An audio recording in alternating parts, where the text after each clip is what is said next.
Jill. Hi, Gabby. And hi, everybody who I always see, but I'm just saying hello specifically to hi, Shira, to those people who I don't get to see every week. Oh, and Atara. Hi, Tara. I was back too. Someone else. And hi, everybody. It's good to see you all.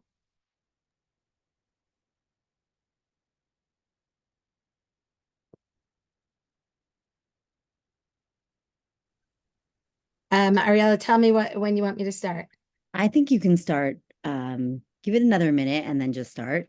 There were, I would say, about five different people who told me that they for sure aren't coming. So, be'erech, like maybe 15 or so will be. Okay, great.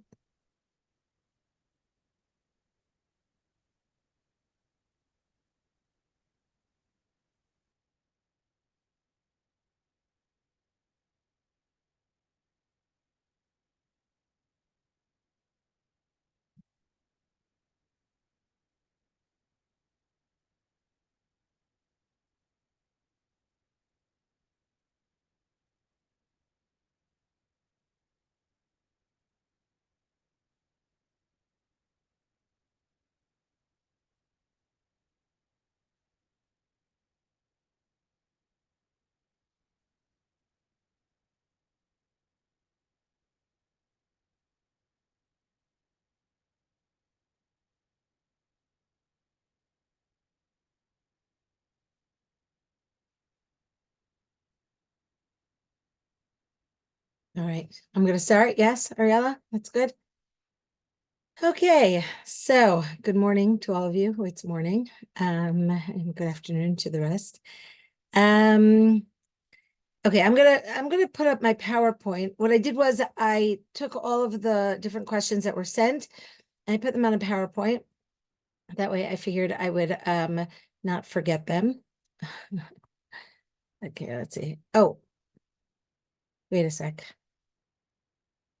Do I have share? Oh, yes, I do. Good. Okay.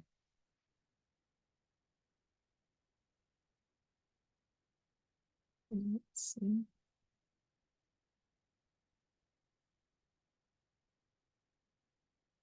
Okay, the only problem with putting up a PowerPoint is that then I can't see you all.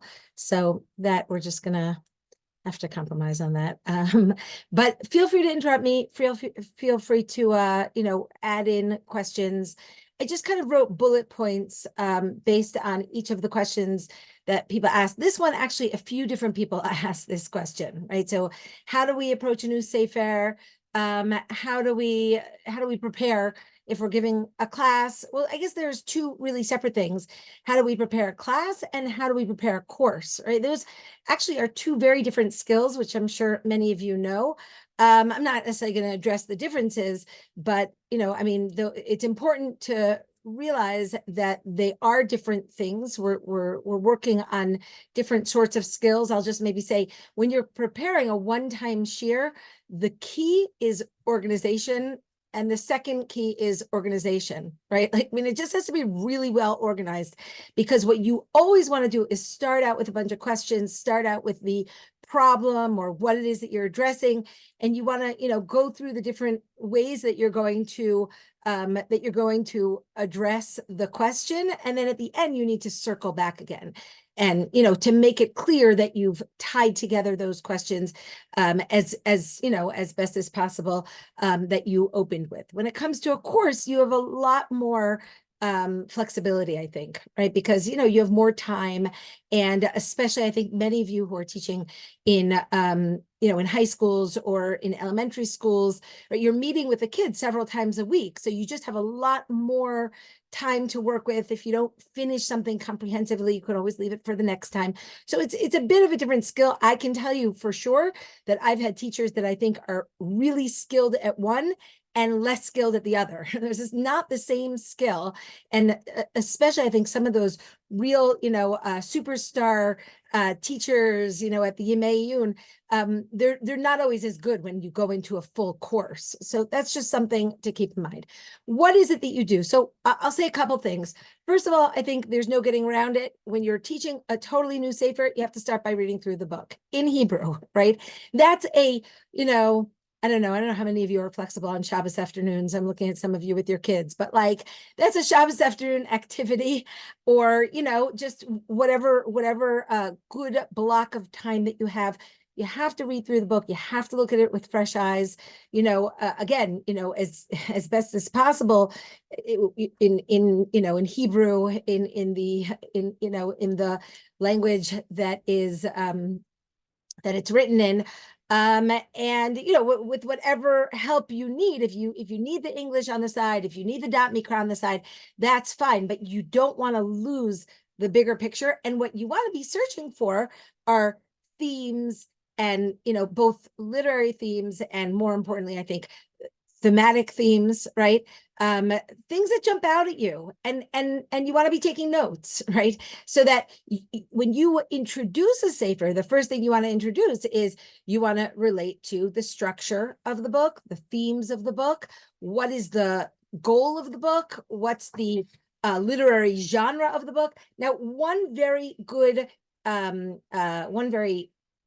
good place to start are introductions, right? So when I say introductions, most medieval parshanim don't write introductions. I mean, you might have short ones. Rashi writes to just a few books, and that's very unusual when he writes an introduction. So then you always want to ask, why does Rashi write an introduction to shir shir? And when that's not really his usual MO. But leaving that aside, when I say introductions, I mean, the dot mikra tends to have excellent introductions to books. So, you'll just go through the introduction. It could be 20, 30, 40 pages, but you really then have a sense of the structure of the book, the themes of the book, some of the interesting language plays in the book, right? So introductions are good. There's lots of academic introductions. That's where you're going to find introductions more. Again, I wouldn't do that exclusively, but that's maybe where I would start. The next thing that I would say, and again, I'm telling you, I mean, really, I'm writing how do we approach a new sefer. That's how I presented it. The way the question was posed was more as a personal question, right? How do I approach a new sefer? So again, whatever I'm saying, I think you have to keep in mind that this is what worked for me, but it might not work for everybody. I'm a very, very, very big believer in comprehensive preparation. That means, and I'm going to go back to the question at the top of the screen, how do we approach a new sefer, especially when we are short on time? I'm going to have to cross out the especially when we're short on time thing, right? Because, I mean, again, we're all short on time and we'll always be short on time. But I do think that part of being a responsible teacher is being as comprehensive as we possibly can be with our preparation. That also means trying not to take on too many new things in a given year, because you don't want to become burned out. Now, I don't know what everybody's situations are, and I'm certainly sympathetic. Everybody needs to make a living, and everybody has different things that are pulling at them that, make us all short on time. But short on time is a problem if you want to do something well. That's all I'm saying. I'm a very big believer in comprehensive preparation. When I go into a class, my ratio, I mean, this is very, very rough, but I'm going to say something along the lines of 20-1, right? 20 hours of preparation for 1 hour of teaching. And that may sound like a lot, and it may also be a little bit of an exaggeration, but I certainly feel like that is that is often what happens. Okay. I would never teach a parak without going through the midrash on the parak, but I'm very attached to midrash. And I think that it offers, I think, a real depth understanding. If you're reading the midrash well and you're asking the right questions, you're going to have Simi that's going to speak to you soon. And that certainly is something that I know Simi talks about a lot, right? You need to be asking the right questions, right? When you're studying midrash, right? You need to not be just absorbing the midrash and then regurgitating it, right? You need to be absorbing it and digesting it and understanding it and thinking about how it ultimately is trying to give us the deeper meanings of, or the deeper messages in the story. Again, I know it's a tall order, but I'm just telling you, I was asked what I do. So I don't mean to, to impose this on everybody. I'm just, this is definitely, what comes up for me when I think about how I prepare. Now, Parshanim, medieval Parshanim and modern Parshanim, again, for me, it was a process. There were many years that I didn't find that the Parshanim were extremely central in my preparation. That's no longer the case for me. For me, especially modern Parshanim, even more so than the medieval Parshanim. When I say modern Parshanim, I mean Rashar Hirsch, I mean Radat Hoffman, I mean Shadal, right? Some of those Parshanim have been extremely important and useful. And one of the ways that I think that we really have not just access to these Parshanim, but access in a very accessible way. Access in an accessible way is on this new Ala Torah website, right? So they have everything. You don't have to have them on your shelf, and it doesn't get unwieldy if you're using lots of Parshanim at once. You just open the Ala Torah website. I don't know how many of you are familiar with it. I think you're all familiar with it. If you're not, definitely familiarize yourselves with it. I mean, I can't even tell you what a helpful website it is. I am on that website every single day for hours, right? Meaning there's no day that I'm not on that website. Okay, that's just a really key place for good access to Parshanim, right? Like very nicely laid out. You can do it in different ways, right? You can go through the whole parak just reading one parshan, or you can go through the pasuk and read lots of Parshanim. Of course, one of the dangers in having, all these Parshanim and Midrashim is that you want to make a little bit of Seder. You don't want to use every single one, right? You don't want to throw information at your students. But what you do want to do is have these inside your own understanding, right? Which means, again, you as the teacher, you need to be having, you need to be on top of much more information than whatever it is that you're actually going to be using, because that ultimately is going to contribute, I think, to your deep understanding of the different ways that people approach, a parak or a sefer. I think oftentimes, especially when it comes to something which is topical, or if you're giving a one-time shiur, I think the virtual Beit Midrash shiurim are very helpful. I see some of you nodding, right? I assume many of you have used these shiurim. They're really good. Again, I mean, I think always one of the dangers is, and none of us want to just be repeating somebody else's shiur, right? Sometimes I suppose that is, something that we do, especially if it's a really great shiur. But more or less like we do with the Parshanim, we're absorbing it and kind of redigesting it, and it's emerging from us in a bit of a different way, right? I think that listening, one of the things that I do whenever I approach a new sefer is that I listen to as many shiurim as I can. And that's something I do really, like, let's say, throughout the year, when I'm walking, when, during the summer, when I'm driving, I teach one new class a year for the last 33 years, right? I've always taught one new class a year, so I don't get overwhelmed and so I don't get bored. That's been the way that I was able to both always feel like I'm accruing new knowledge, but at the same time not getting overwhelmed and seeing a lot of my colleagues have teacher burnout because of taking on too much new material at once. I mean, again, it depends how one does it, but if you are like, the kind of personality that doesn't like to be behind, like I am, so then it's really important not to let yourself become overwhelmed. The listening to the shiurim is not necessarily something that I do as I'm sitting at my desk. In fact, it's almost never what I do when I'm sitting at my desk, right? It's not something I'm taking notes on. I mean, oftentimes I'll run back to my desk and make notations, or, I'll write a WhatsApp to myself, don't forget this idea. But in general, I'm interested in the way that in the way that the shir is presenting the bigger idea. Yes, Liara is saying washing dishes, folding laundry.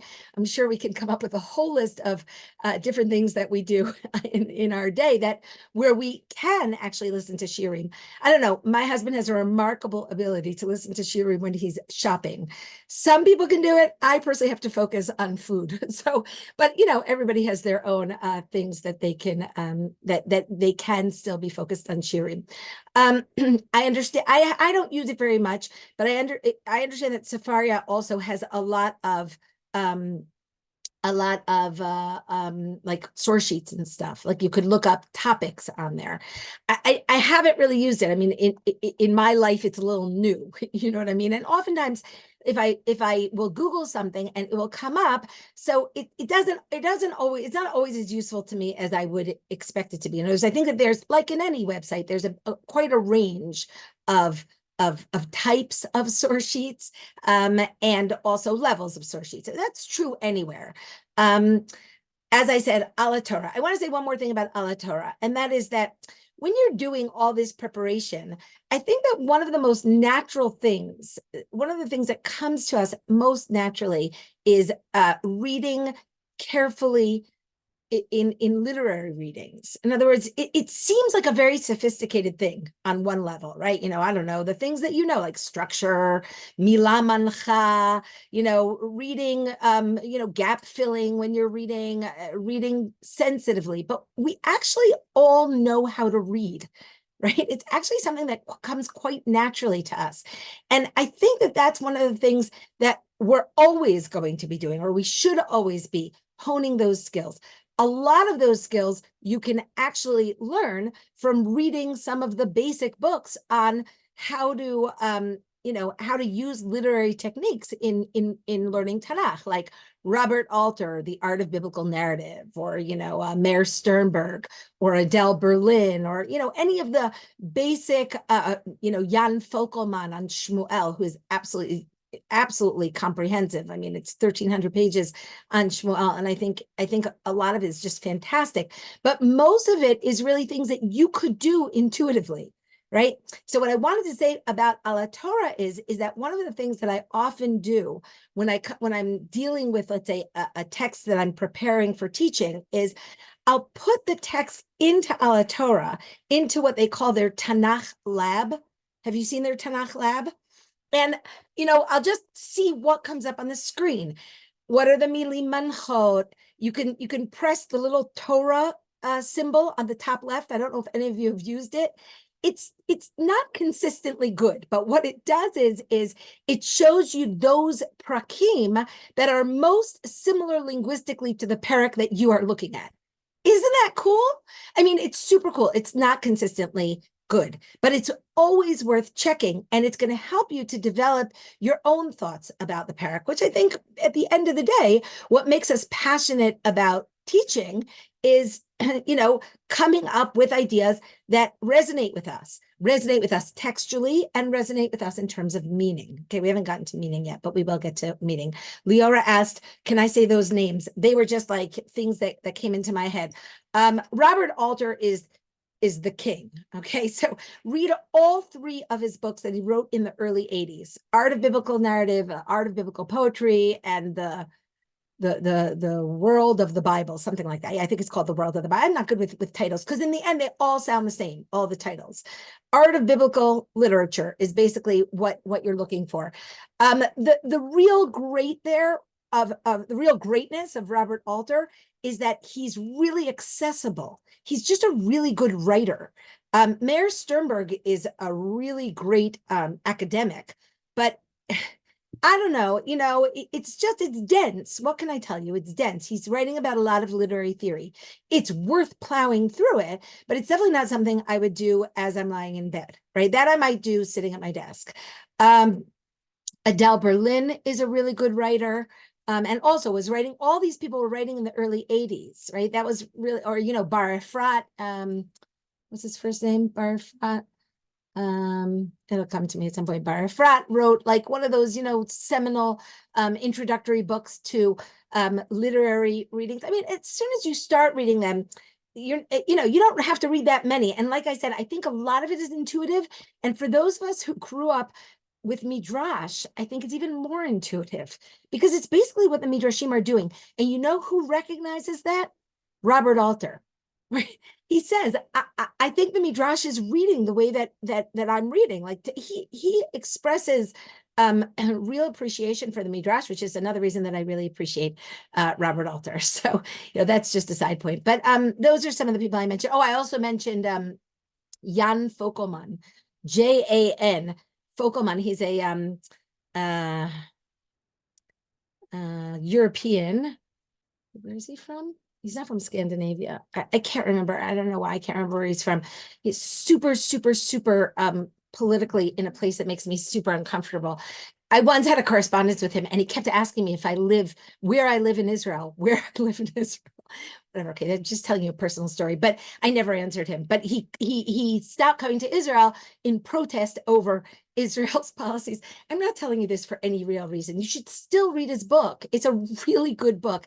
I was in touch with him because I actually sent him my doctorate because I felt that a lot of his work really inspired some of my really basic readings. So I hold of him. I think he's really good. His books are let me see if I can show you one of them, show and tell. His books are huge. They're very, very thick.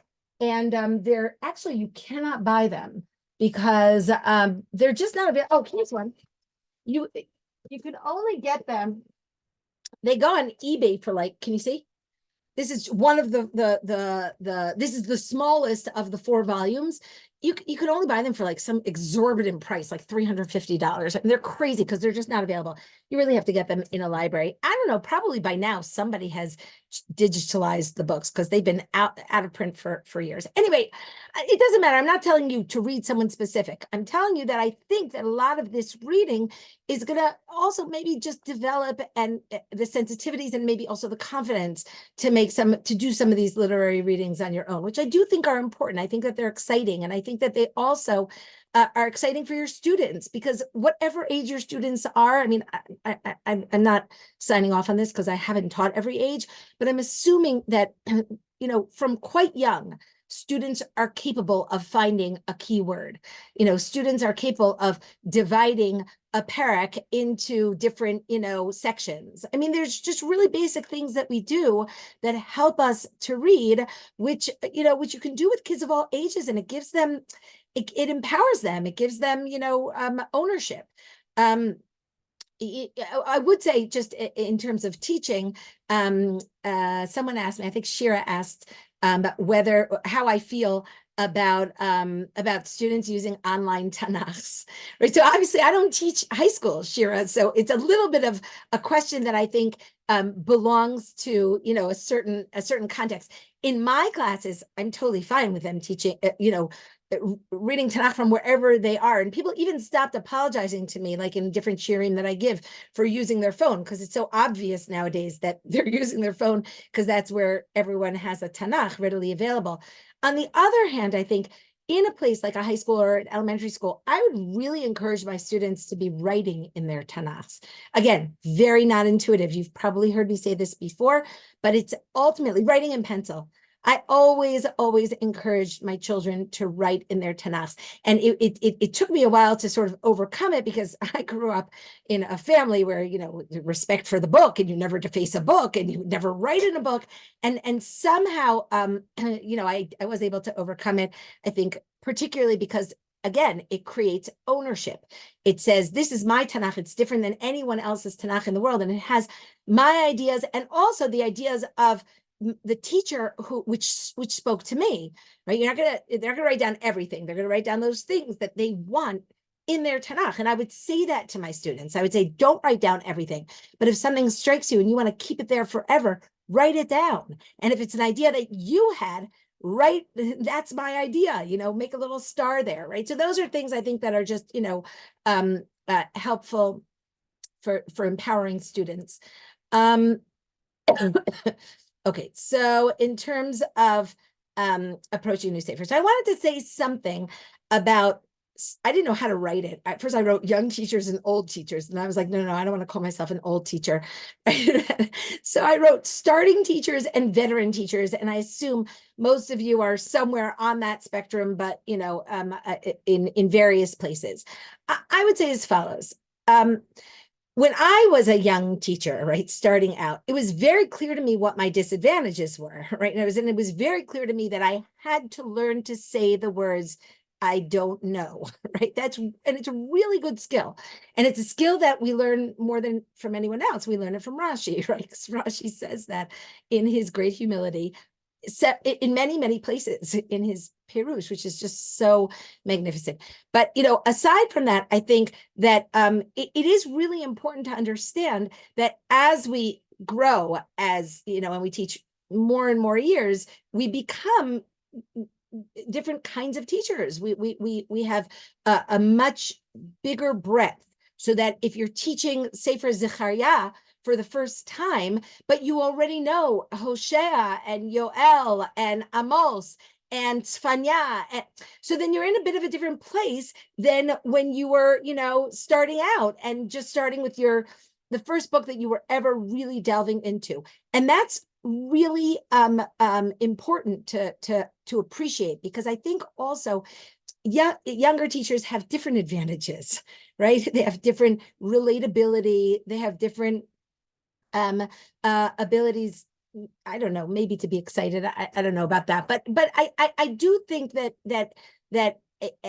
as one has accrued more and more years, and when I say that, I mean more and more more and more books in Tanakh. I mean, that's what we're trying to do. We're trying to widen and deepen.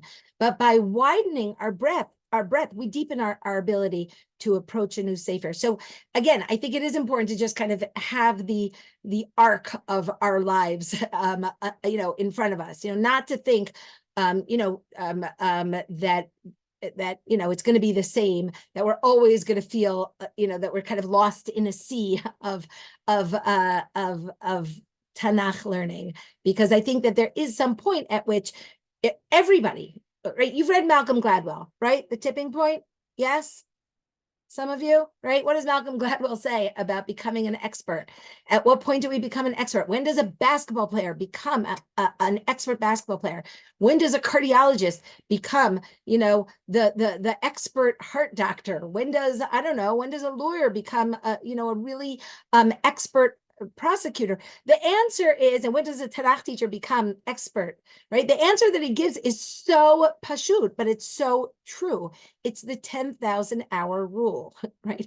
The 10,000 hour rule is the moment that you emerge from under and you emerge over, right? Once you put 10,000 hours in anything, it becomes something that you are able to kind of, have a little bit of perspective on. I mean, we're never, obviously, there's always more to learn. There's always more to, to become more and more proficient and deeper. But again, I mean, I think that as the books begin to cohere together, we're able to approach a new Sefer with more confidence and with more knowledge of that Sefer, even if we've never taught it before. Okay. Okay, and that's the last thing that I wanted to say. I already spoke about teacher burnout, but at the same time, it was really important for me to say there really are no shortcuts, right? Rav Amital used to say all the time, "Ein patentim, ein patentim." You want to get there? It's a long process, right? It's a long process. It's a lot of work. Meaning to get on top of a Sefer, and not just to be teaching, kind of in some sort of spontaneous fashion, right? The real goal is to become an expert, not just in that one Sefer, but to be able to see it within the broader context of Tanakh learning. Okay. Now, I think I have one more thing here. Oh yes, the last thing I wanted to say is never lose anything, right? Keep good files. Keep good notes on the computer. And be very organized in terms of your preparation, right? Try not to lose information, right? I don't know how each of you organize, but I know I have, a whole section of my computer called my courses, and in each course, there's the folder for the course. Then in each course, I have each parak divided separately, and I have source sheets for each parak, and then whatever bibliographical material I will also put in that folder. And that way, you can always add things and you don't lose it, right? You don't want to be always reinventing the wheel. And of course, 10 years from now, you're going to come up with a great idea, and it's going to be a chiddush, and you're going to be so excited, and you're going to go back and write it in your notes, and it's going to turn out that that's something that you already came up with 10 years ago, right? So you'll be a little disappointed, but a little proud of yourself from 10 years ago, right? So, okay. The other thing is, I think that there are moments that, we all need kind of inspiration to keep going in preparation, which can become tedious and overwhelming. And what I have found is, for myself, is that listening to teachers or rabbinic figures or Torah figures, not rabbinic, either one, but Torah figures that are inspiring teachers always inspire me to go back to my preparation in with new excitement, right? So sometimes, I tell that to people about writing as well, right? That writing burnout is I think even more common than teacher preparation burnout, because writing is really just so solitary. And I always say, if you have writer burnout, it's a really good idea to go back to someone who you think is a great writer. I don't know, to open Rabbi Sachs and read a chapter, which is, just so beautiful, and which you aspire to be able to say things as beautifully as him. And it gives, I think, a sort of a renewed excitement about the process. Okay. Questions so far before I move on to the next screen?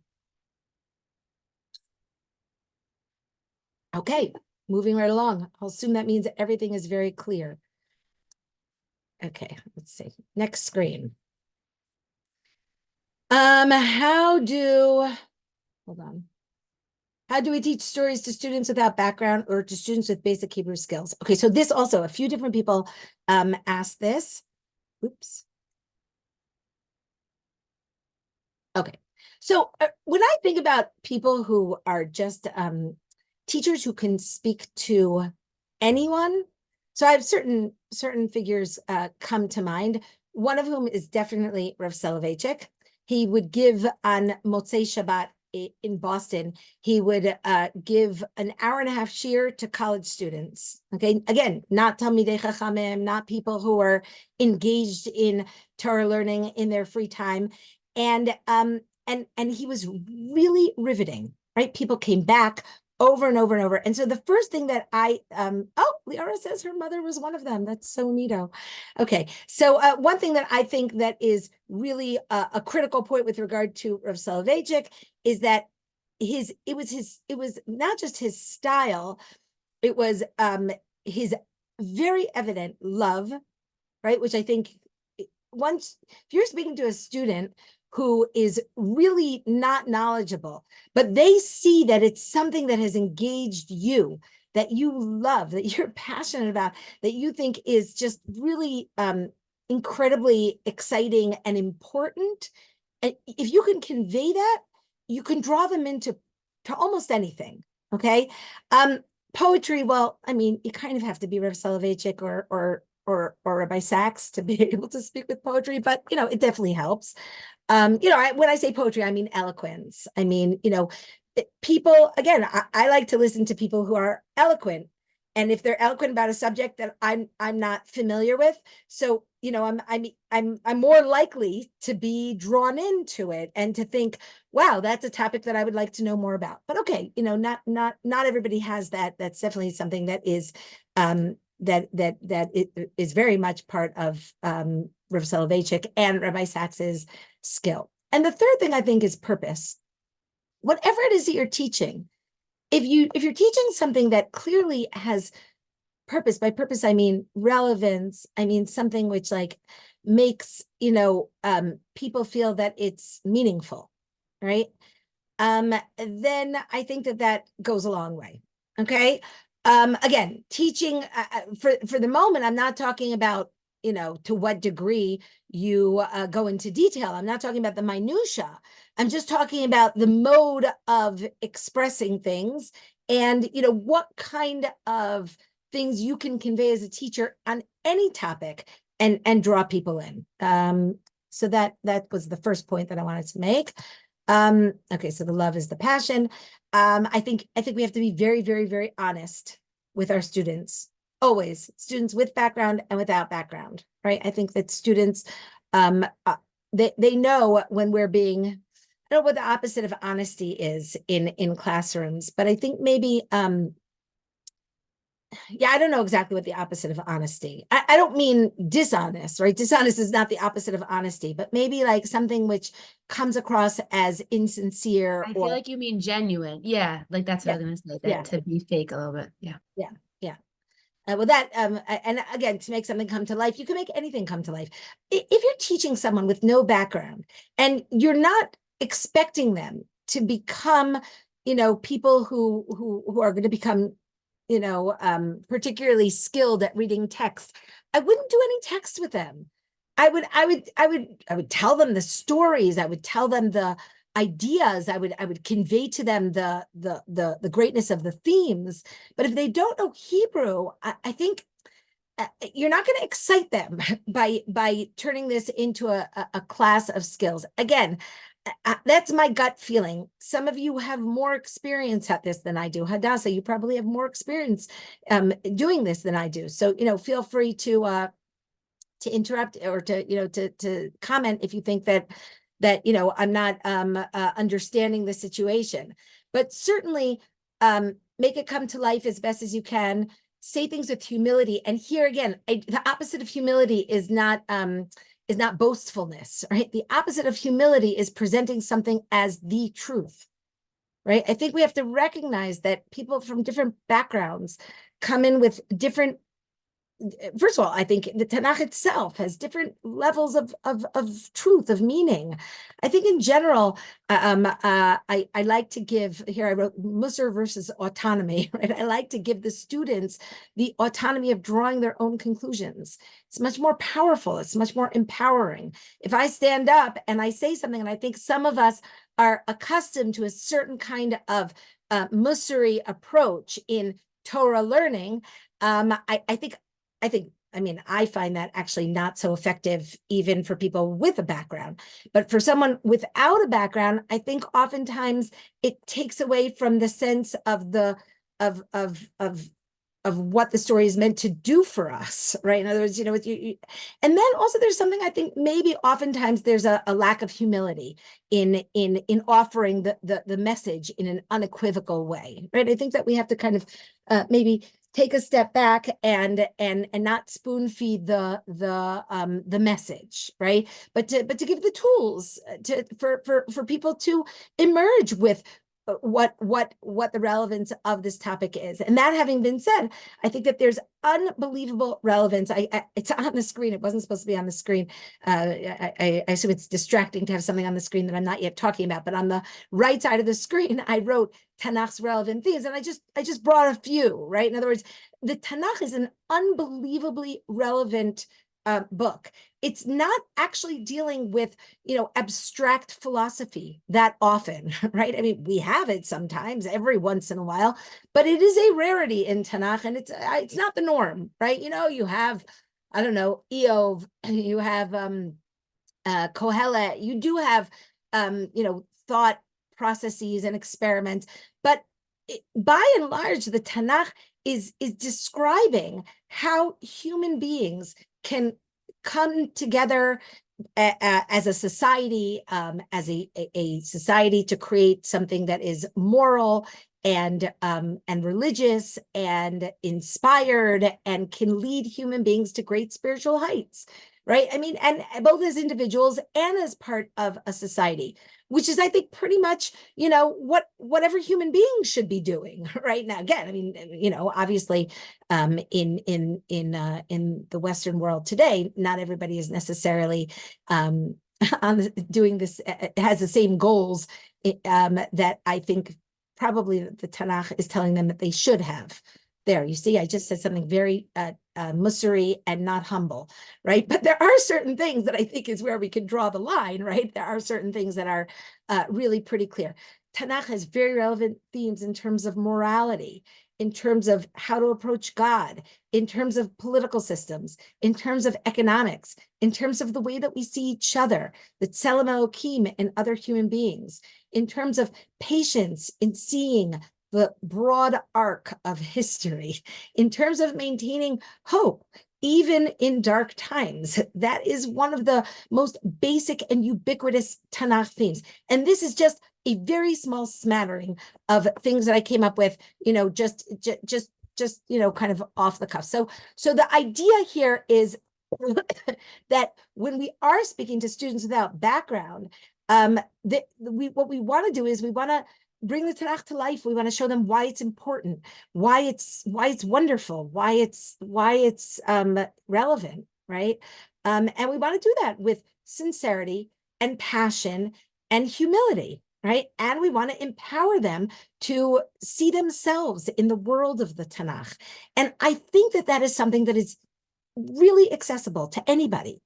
And that's one of the reasons that I think, at the end of the day, we're going to draw people into love of Jewish text more by teaching Tanakh than by teaching Torah Shebaal Peh, in my opinion. I mean, someone might disagree with me on that, but that may be a little bit of a extreme thing to say. But again, someone who's very learned is going to find Torah Shebaal Peh, I think, the depth of it and the awesomeness of it.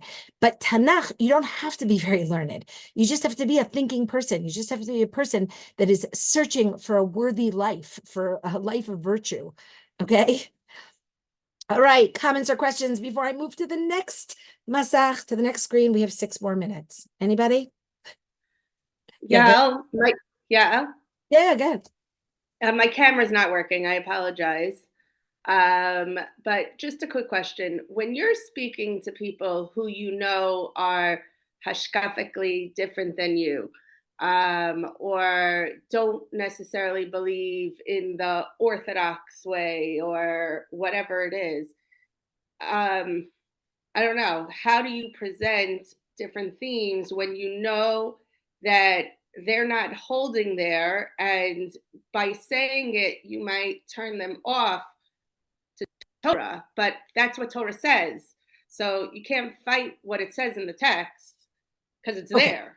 So look, I mean, again, you do have to know your audience. I'll say a couple things. One thing is that generally speaking, I think one can make a very good case that the foundation of Western morality and value for human life and liberalism is the Tanakh. Okay, now the specifics one can argue about, and again, I'm not going to get into specifics right now. But generally speaking, I think that one can make that argument. Beyond that, it took me a lot of years. Whenever I was asked to speak to, sometimes I'm asked to speak to Mamlachti teachers, right? Not in the Mamlachti Dati schools, but in the regular schools. And for years, I would choose a moral topic, right? One that I thought that, everyone could pretty much relate to. And at some point I said, you know what? You need to talk about God also. I would say it's not just that we may have very different ideas of God, right? And they may not believe in God. Everybody has different ideas of God, I think, but you can't avoid it. You can't say, I'm just going to stick with what I know is going to speak to you. Right. Now, there's again, I think that there's 2 very different topics here. One is how you deal with the hot button topics. I'm not going there right now. I don't have the time to do that right now. Like, I don't know, homosexuality, slavery, right? Those questions. I'm leaving that aside. But the other question is what topics are relevant themes? I very, very purposefully put on this screen, number 1, moral, number 2, religious. I think it's really important not to forget God when you're talking to people who don't believe in God, because you're doing a disservice to what it is the Tanakh is saying. The Tanakh is not saying be a moral person because that's a really good thing. It's saying something much bigger than that. It's saying that without a religious perspective, it is going to be very difficult to create a good world, right? Or we don't believe that we can create a good world. That's what it's saying. We need to be honest. We need to be humble when we talk to people. In other words, we need to also allow for disagreement. That's okay. I'm comfortable with that.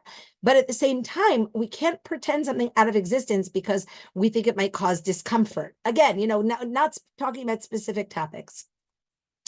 Okay. So at a certain point, can you cover quote unquote the God topic and how to address that? Meaning, I feel like that's a very broad topic. Yeah, and no, very. Yeah, look, I mean, I could get into it, but I'm afraid that if I would get into it, that would just, take us into No, not today. Could we Okay. prepare a different class one day where we figure Talk out about the how God to topic. address that? Yeah, look, I mean, I do think that it's really important to note that I would say one of the great gifts that the Tanakh gives us is the possibility of being spiritual, of finding the possibility of a human being speaking to God and creating a communication with something that is numinous, right? Spiritually beyond us. That gives, I think, great possibility to the limits of human experience. So I would more go in that sort of direction than in, let me teach you what God is. I would more go in the direction of, let's talk about how the Tanakh gives us the possibility of spiritual greatness, of finding a life of Kedusha in spatial experiences, Kedusha in temporal experiences, Kedusha deep within the weavings of our internal world, Kedusha within our relationships, Kedusha within our marriages. I mean, these are things that I think are remarkable things, right? Remarkable ideas. Okay, we're not going to get to everything. We have 1 minute left. How can we approach an ethically complex story? Also, really good question. I like this question. Okay, I don't have the time to answer it. First of all, I will say the David and Bathsheba idea here is a particularly, I think, easy example, right? It's easy because number one, unlike Bereshit, where lots of people do very morally problematic things without the Tanakh weighing in, like, I don't know, Sarai and Hagar, or Avram and Sarah and Beit Paro, or Yaakov or Yosef. There's just so much going on there, and the Tanakh just doesn't weigh in on the moral complexity. In the story of David and Bathsheba, it's pretty clear. That thing is very bad in the eyes of God, right? So I understand that for Chazal, it's a little more complex. But actually, if you look at the Midrashim and Parshanim, I know it's accepted today to say Kol she'amar David chata eino ela toeh, but I do think it's really important to understand that in the context, right, the response to Rebbe's point in the Gemara and Shabbos is, oh, Rebbe, you're only saying that because you're a descendant of David, right? In other words, it's not an unequivocal statement that is accepted by all. And in fact, as someone who has really been through a lot of the rabbinic literature on this story, I'm going to say something around 80%, if not more, of the Midrashim are very critical of David's role and not trying to, to clean it up. The really important question is always, what is the message that the Tanakh is trying to tell us from this story? And that's really what we're looking for. Now, we always want to maintain reverence, and we always want to maintain honesty. Both of those things are super important in teaching Tanakh. Yirat Shamayim, but at the same time, being honest. All right, so the personal questions, guess what? I didn't get to. There were just, a few personal questions that came in, so I listed them under personal questions. Who do I consult with on Tanakh questions?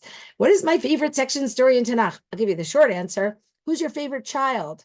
Those of you who have, who have children, right? I mean, the answer is, I used to say to my kids, I would travel with my kids, and I used to say to them, Oh, right. Whenever I'd always take one kid whenever I'd go to America, right? And they would always be asked, "Oh, why did you get to come with your mother on this trip?" Forget the fact that I took a different one every year, but I would always instruct them to say, "Tell them I'm my mother's favorite child," right? And that's what they would say. I'm my mother's favorite child. That's why I got to come on this trip. And then I would say to my kid, "You are my favorite child right now because you are the one who is with me right now, and whoever is with me right now is the one that is my favorite at that particular second."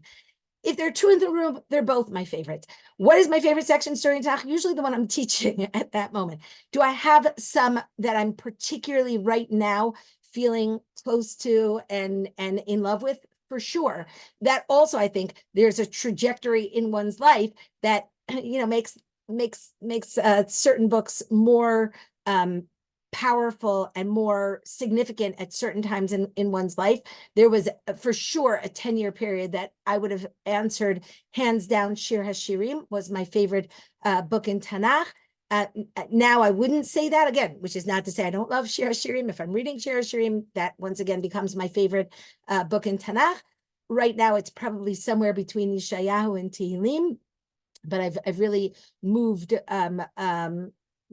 from narrative to both nivu'ah and poetry in especially nivu'ah in the last decade, and that's about all we're going to have time for today. There's a lot of talking. Thank you very much. It was amazing. Thank you. That was really excellent. Okay, well, it's really fun to see you all. It's fun to see all of you who I see every week. And it's especially fun to see all of you who I miss, who I used to see every week. And it's fun to get together, right? This is a nice opportunity to have everyone together on one screen. So wish you all Thank you so much. Thank you Thank so much. Thank you. And hopefully it's also ongoing because there's so much more for you to And I didn't get to all the questions. We had a whole other screen and maybe even two. I don't remember. I addressed every single question that was sent to me, but I knew that in our very short span of time, I would not get to all of them. So, but I did I tried to answer questions as they came in. I thought those people who made the early efforts got the the early answered questions, but we'll try to do it another time. And hi, Elisheva's baby. And yeah, okay, but it was great to see you. And Shavua Tov, B'sorot Tovot. Thank you. everyone. Thank you. Those people who want to stay on, Simi is going to be doing a session on teaching Rashi. So even if you're a year 2 fellow, you can definitely stay on. Otherwise, we will see you in at 45. So actually, we have 20 minutes. Okay. Thank you. Ariella, if you put the source sheets in the chat here, not just in the WhatsApp group. Today, ladies. Okay. Today what we're going to be doing is, and this was on the recommendation of Rivi. Yeah, I don't know how many of you know Rivi. Do you know Rivi? You know Rivi. Okay. Rivi thought that for a, sort of one-off, it would be better if we spend time looking at Rashi. Excuse me one second. Like everybody in the country, I have a cold. So, all right. So what we're going to do today is, first of all, I'd like you to tell me who you are and where you teach or what you teach. I don't want extended introductions because we don't have a lot of time, though ordinarily I would love to hear more. And then what I'd like to do with you is start talking about Rashi. So let's start with BTK. Hi, my name is Baya Kadish. I'm usually in Toronto, but right now I'm still in Israel. And I'm a community educator. And I sat next to you at the Yeah, you thing. sat next to me at the thing. Yeah, you look familiar.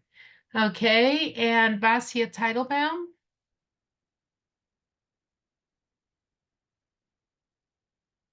Can you hear me? Maybe a little louder. Okay. Basia Teitelbaum. I work in a seminary in Tiferet in Israel. What do you teach? What do you teach? So I don't teach right now. I used to teach in high schools in New Jersey, like I taught in Mayanot, but now Mhm. I'm a Rakazet, so it's more like social things, not Social stuff. Yeah, Got it. Okay, Chagit. Hi, my name is Chagito, and I teach Chumash and Hebrew in Westchester Hebrew Academy, grades 3rd, 4th, middle school. Okay, great. Okay, and Ahuva. Hi, I'm Ahuva, and I live in Teaneck and I work in Yeshivat Noah Middle School in the Tanakh department. Okay, so Leora, we met actually. We met. You're from Detroit, right? Denver, you got the D right. Denver. Okay, it was a The D. It was a DE, D. yeah. Okay. I'm the one who said I don't think I could handle calling you anything but Mrs. Peters from my my Darchei Bina days. Woman up, woman up. You can do it. I love that phrase.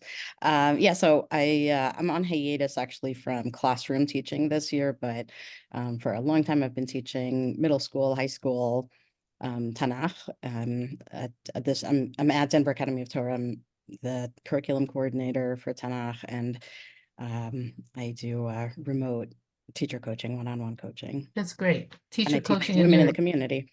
Yeah. Okay, great. Atara, you are? I feel like a guest here because I'm a year 2 student. Atara Taraf in Chicago. I teach 5th grade, Chumash, Parsha, things like that. Okay. Okay, Yael, the women know you, right?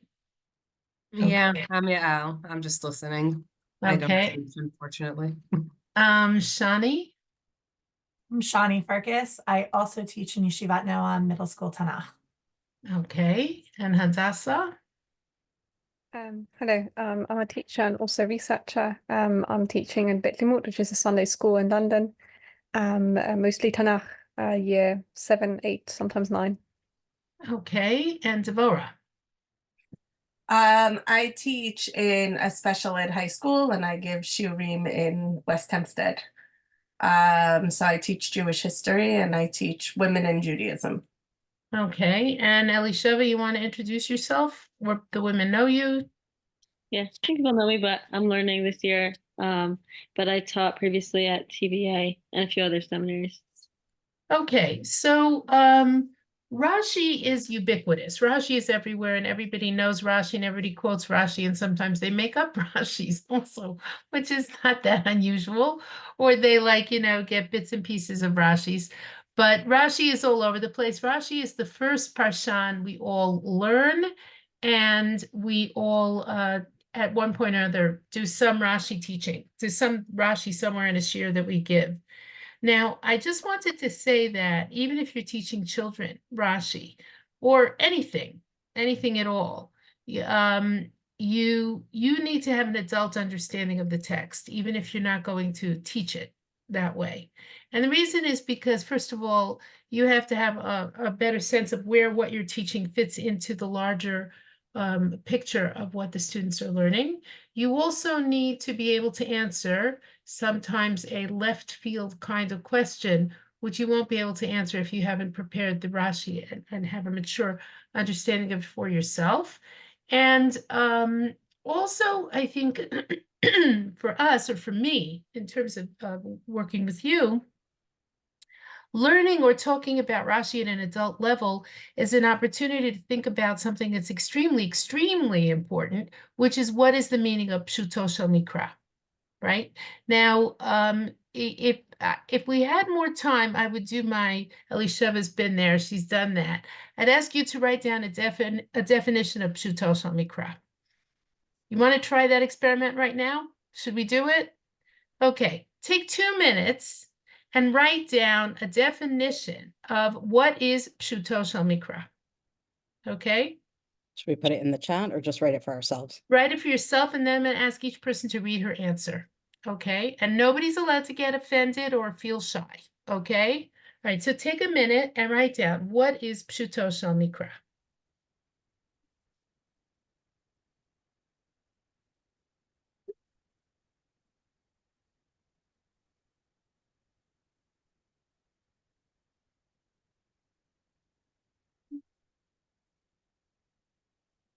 And you can look up when you've written your definition.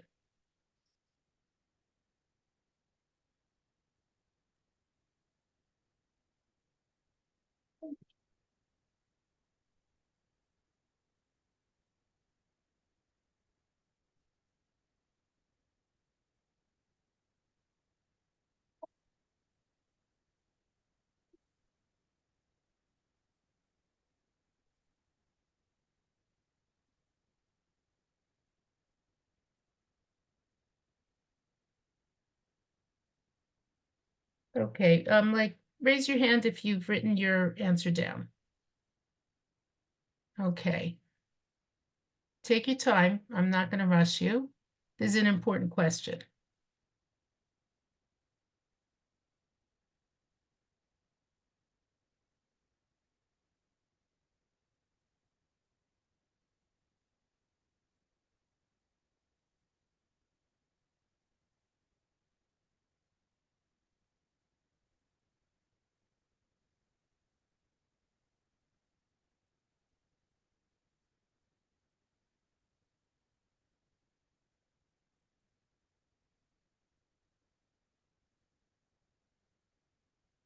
Okay, so if you have an answer, please look up.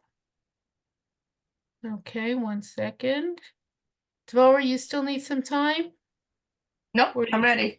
Okay, Hagit, your hand went up first, so you start. Okay, so the significance of Pshuto Shel Mikra is what we understand from reading the text, the visual appearance of the text, and the context. Okay, I'm not asking for the significance of Pshuto Shel Mikra. Say it again, but formulate it a little differently. Pshuto Shel Mikra is... Pshuto Shel Mikra is reading the text,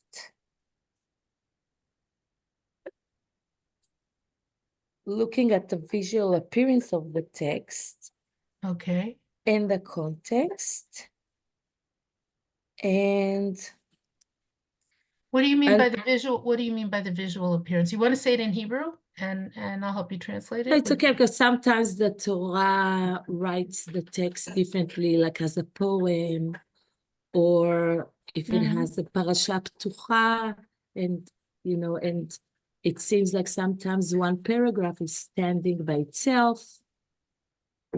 So these things can, amplify and tell us something about the text. But how is that different from just reading and noticing the physical characteristics of the text? Like, what do you mean? What do you mean? Look, I could look at a Torah scroll without my glasses on, and if I see columns, I know I'm reading poetry. Yes. Or if I see spaces, I know this is a parsha ptucha and this is a parsha stuma. If I put my glasses on, I can actually read the words and I can punctuate them, right? Is that pshuto shel mikra? I think yes. That's Just the what- physical, just the appearance.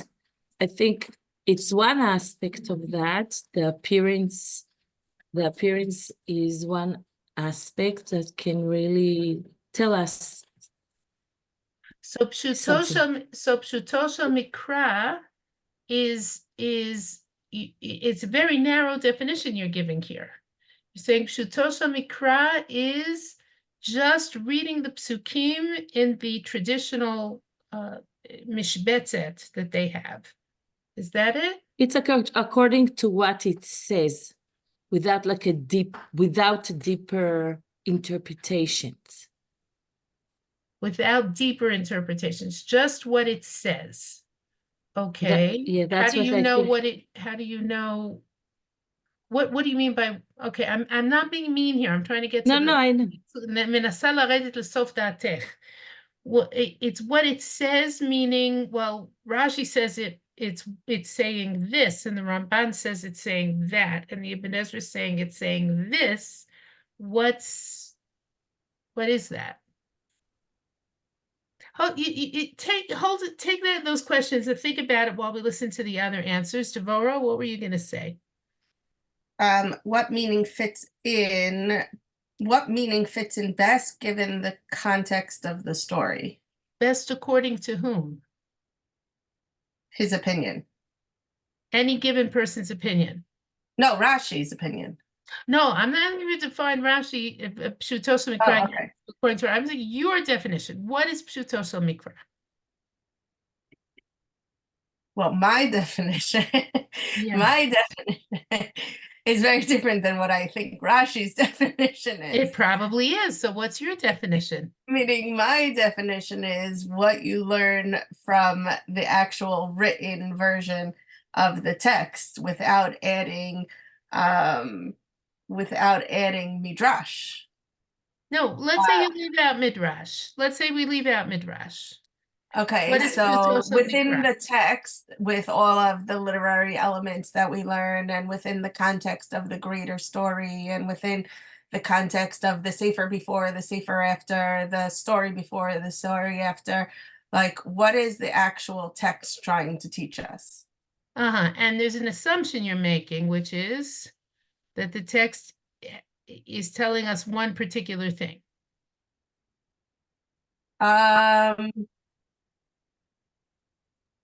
Not necessarily. Okay. Not necessarily, but I don't know. Okay. It's I'm not trying to stump you. This is a word we throw around a lot. Pshat or pshutos mikra. It's a word we throw around a lot. I'm trying to get you to think about what its significance might be. Nobody here has said anything stupid. Everything so far, you've all done very well. You've all said very intelligent things. But I think what you're seeing is it's harder to define what pshutos mikra is than it sounds. Okay. Yeah. Yeah, okay. Any other volunteers here? Because then I'm going to start picking names if you don't volunteer. Leora, go ahead. All right, throwing myself into the kipshon here. Okay, hold on, let me go back to my notes. So yeah, so this, I think I just accidentally closed the document I was working on. Hold on. Okay, Laura, I remember what would, you said. okay, so this is obviously a very difficult, it's a difficult answer to word appropriately, which I think is exactly, like, that's exactly the point here.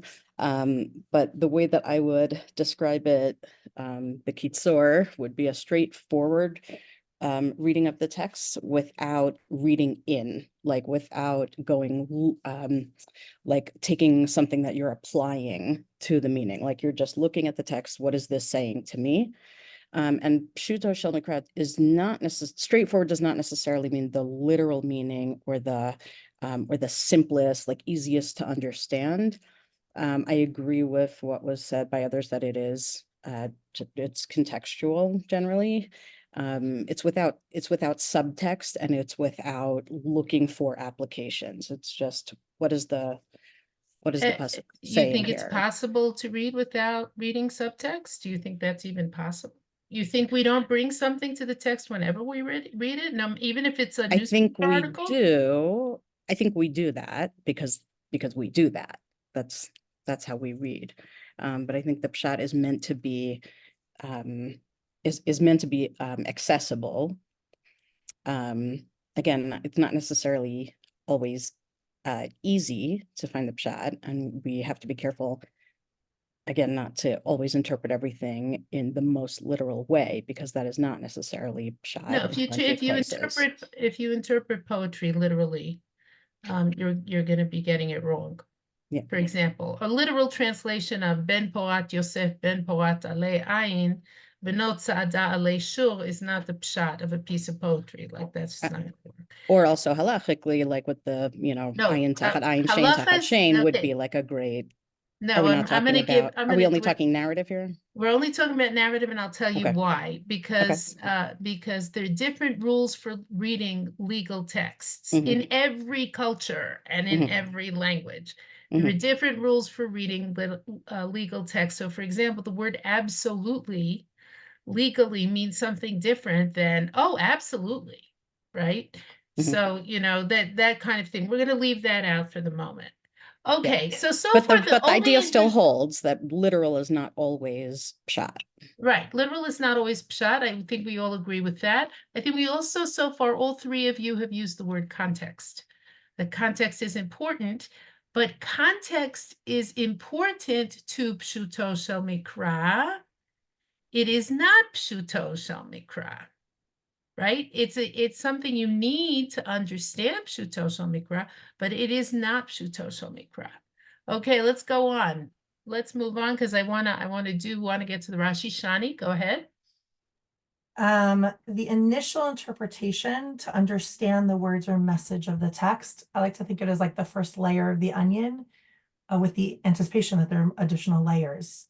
Okay, going- but is it possible, one of the problems with what you're saying is that there are different ways of coming up with that first layer, I mean, right? So Pshuto Shel Mikra for you know, a 21st century commentator is going to be very different maybe than Pshuto Shel Mikra for a Rishon, than Pshuta for Rishon for a 19th century. I mean, it's not also not so easy to define the first layer. Like, does that mean something like what Leora was saying, sort of like the first impression you get from reading the text? well, I think it's like almost like that pre-analysis or that pre, you know, like more in-depth thinking, you know, like more in-depth, you know, whether you're looking at the context or anything else beyond just that initial understanding of what is being said in the text or was Have being, you ever sat with Chavruta on a difficult piece of text? yeah, Did you always come up with the same initial understanding? no, Why not? which is why this is so hard. It's very hard. It's very, very hard. Okay, so let's go on. Do we have, I'm gonna start, like I said, be nasty and cold names. Ahuva, you want to give us a definition? Yes, so I actually wrote similar to Shani. I wrote the first and simplest explanation for the text. As in, Simplest according to whom? right. So now I'm like rethinking my whole definition. Look, one of the things that happens is, and this I will say, is I've taught people from all different kinds of backgrounds. I've taught real beginners who didn't really even have any Hebrew.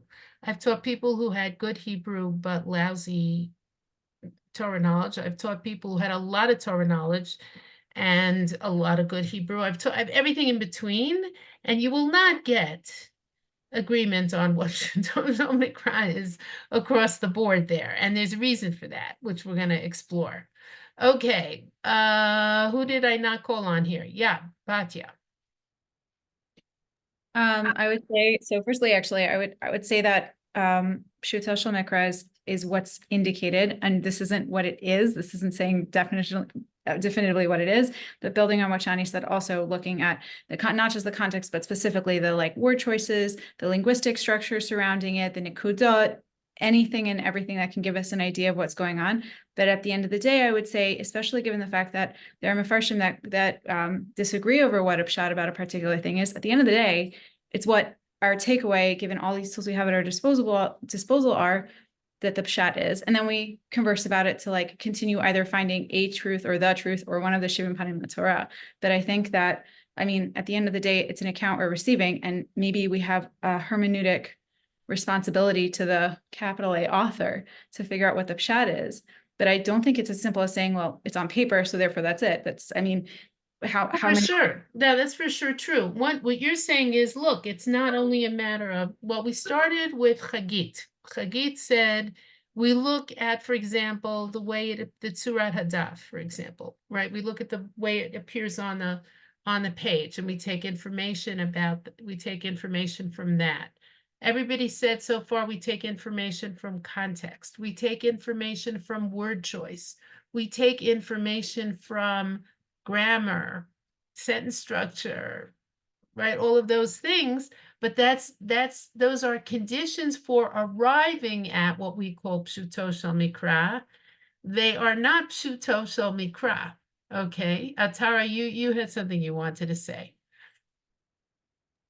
I think Batya like took some of what I was going to say, which is, I mean, my definition is similar to everyone else's, but there really, I don't know that there even is an answer to what Pshuto Shel Mikra is, because some of it is subjective, meaning the fact that all the Mefarshim disagree about what the Pshuto Shel Mikra is. You know, Rashi uses Medrash to say that's the Pshuto Shel Mikra, whereas other Mefarshim would never bring a Medrash as saying was Pshat is that there it is a little subjective of what it is. I would say, I think it depends That's a on what very you're good going. answer. You're saying, is Oh. there such a thing as Pshuto Shel Mikra? Right, Yes, I'm not sure. And I think that each parshan kind of decides what their goal is and then uses their method to reach their goal, which is getting to what the Pshuto Shel Mikra is. Like, is your goal an educational message? Is your goal a textual, like, an analysis of, you know, let's say more literal? No, okay, fine. You're shaking head. No. I think I'm going to stop you here because That's fine. let me see if I can give you Nechama's definition. Okay, should I give you Nechama's definition? Pshat is what I say, and drash is what you say. Okay, she was kidding, but the reason she said this is because it's very, very hard to put your finger exactly on what Pshuto Shel Mikra. And I'm going to offer you a different way of thinking about this question. But first, I want to hear some more of the things that people are saying. Hadassah, do you have something you would want to add here? Yeah, so I wrote Pshuto Shel Mikra in narrative is a straightforward literal understanding of verses of the Tanakh that takes context, literary elements, and the wider biblical literature into account. Okay, so again, literal is a very, very problematic term because, okay, none of you, by the way, have mentioned cultural factors. None of you have talked about that. Right? None of you have talked about the fact that every text is read within a certain cultural context, which is why a Christian reading the Bible, even in Hebrew, a very knowledgeable Christian reading the Bible in Hebrew, the Tanakh in Hebrew, is going to come to something very different when he's talking about, or she's talking about, Pshuto Shel Mikra. Okay? Wait, did everybody give me a definition here before I let anybody off the hook? Okay, Elisheva, you want to give us a definition of yours? Well, it's cheating because I took No, your so class. don't say that. It's cheating because she took this course with me already. Anyway, any other thoughts or comments? Leora, you wanted to say something? Oh, Basia, did you give us a definition? No, so Basia, give us a definition. I mean, I also said what everyone else said, but it was mostly based on like the contextual reading of the text. But I also agreed with what Azhar said, that I think it is subjective that different parshanim can offer different interpretations according to pshat, and they could all be pshat even though they're not all the same. Right. I think that's true, but we want to figure out why that is true. Okay, Leora and then Batya, and then we're going to come to a different way of thinking about this question. Go ahead, Leora. So just a couple of thoughts. We tend, and this is obvious from what we're all discussing here, but like we tend to get very hung up on what's the pshat, you know, that there's one right answer, which is when we think about it, like based on what, you know, Batya was saying and others, you know, Atara was saying here, like we have Shivim Padim LaTorah, and we can accept that there could be dozens, you know, of different drash interpretations. Like, why is it that we somehow feel that there's only one pshat? And well, actually, I think that's a basic misunderstanding of Rashi. Rashi makes it very clear that he thinks there's more than one pshat. And that, the Rashbam actually says so. He actually asked his grandfather about it, and the Rashbam actually says that that's what Rashi said. Yeah, I think there's also well, there's an element of like Dibur Torah Kilshon Ben Adam, which is kind of like what you were saying, or could be understood, I think, like what you were saying about the cultural context. You know, it had to be, pshat might have meant one thing to the Dor HaMidbar, and it might mean another thing entirely to us today, or not entirely, but like there could be different straightforward meanings for people in different times, different parts of the world, etc. Okay, so we'll come back to that also. I think Batya had something she wanted to say, and then I'm going to see if I can give you a way of thinking about this that might be different. Go ahead. So I thought maybe it would be more helpful to approach it from the back end with what it isn't, just because I don't think we've addressed it. And so then that would lie in the difference between Medrash and Pshat. So again, I'm like just reflecting on it now. So Go right, ahead. so never mind, I take it back. I didn't say it. No, you don't have to take it back. A little intellectual honesty, if that's what you think you should say. The fact that it makes me want to like foam at the mouth shouldn't. I'll explain why it makes me foam at the mouth. I mean, no. So I was gonna say, like, this is not a. No, that's terrible. Never do this to your students, ladies. Don't react that way. Give them a chance to say what they want to say, and then if you have a criticism, be very careful how you voice it so you don't stifle them and make them crazy. I figure you're all adults who can handle it. Go ahead, Batya. Go ahead. I have a knife in my hands. I'm like too jittery. I I literally was just having this conversation with somebody yesterday, so like my thoughts on it are still nah. But basically I would maybe hem it in by saying it's maybe not something that is completely foreign to the text and we would not be able to come up with it, but for the fact that somebody else is coming in and saying, no, this is like the Kivshana Ish story here, where we don't necessarily have a textual indication, but it's totally, it's really kind of totally separate.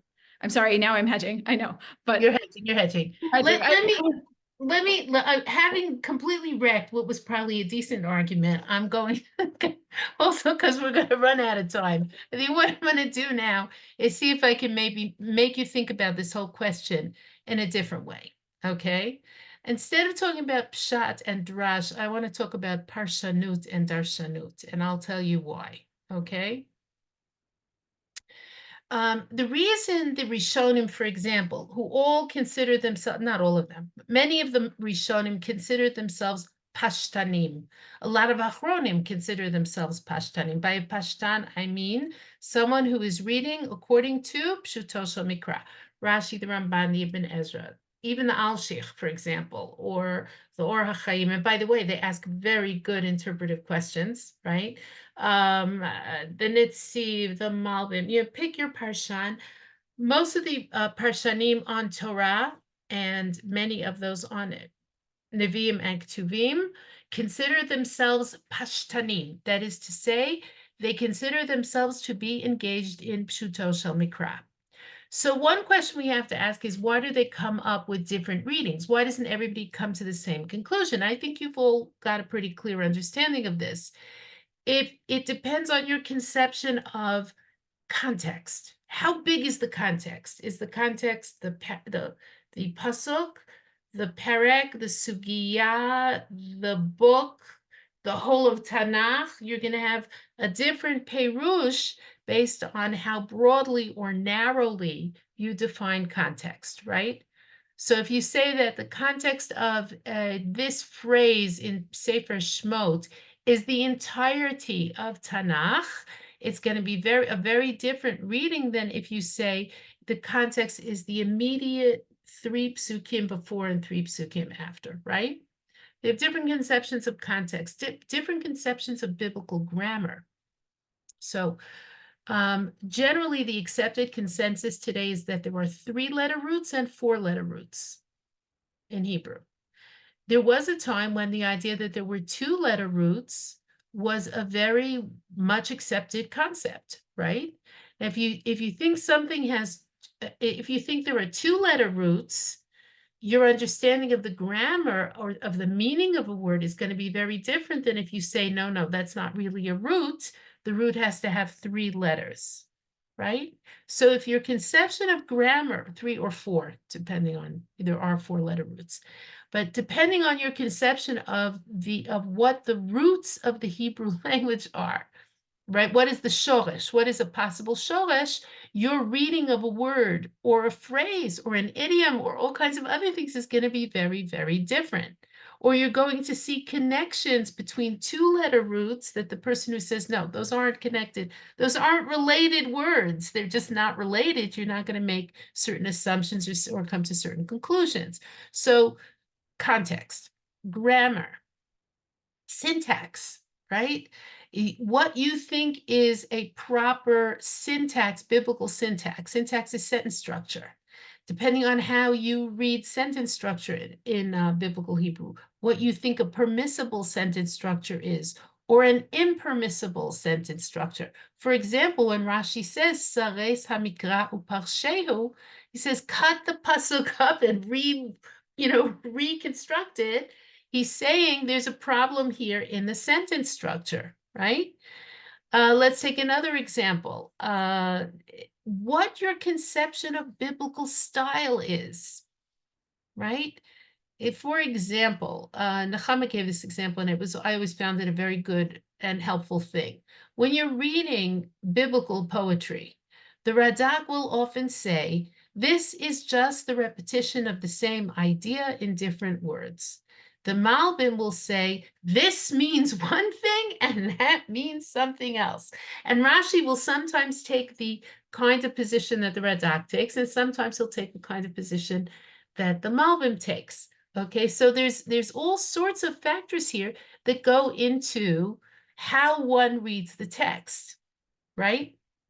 Okay, then there are all the other things like what you know about the world, how much Tanakh you know, how much Chazal you know, how much, all sorts of things that you, or subjective reactions, emotional reactions that you have to certain kinds of words, like what certain kinds of words will evoke for you, or all of those things, right? Okay, so what I'm going to ask us to do for our purposes is there are two things I want to accomplish today. One of them is to get a sense of what is Rashi's definition of Pshuto Shel Mikra, because he is remarkably consistent within the framework of his own definition of Pshuto Shel Mikra, which he thought through very, very clearly. In other words, he has a definition of Pshuto Shel Mikra, which many of us do not share, but he's consistent within his own shita. And we're going to talk about his shita a little bit,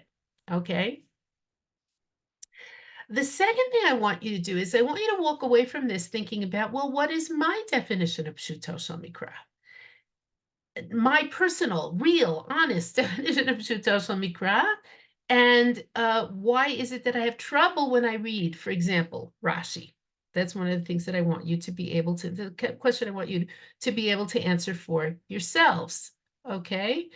And finally, I want you to ditch the word pshat. Ditch it. 1 second, Antara. Just ditch the word pshat and substitute the following.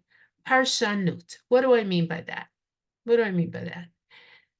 What Rashi, the Ramban, the Ibn Ezra, the Sforno, the Netziv, the Malbim, and not, for example, the Kli Yakar, have in common is they are all trying to figure out what the pasuk means. That's parshanut. What they come up with, what they're engaged in, what they're doing is parshanut. They're trying to figure out what the pasuk means. They used it. Hold on, Ahuva, write your question down so you don't lose it. You too. Whoever, I think I was Taro, raised her hand also. Write down your question so you don't lose it, but I want to get this. As opposed to, for example, the Kli Yakar who is engaged in darshanut. What is darshanut? Darshanut is not explaining the text, but using the text to convey other messages. Or let me give you an example that I think will be very, very clear.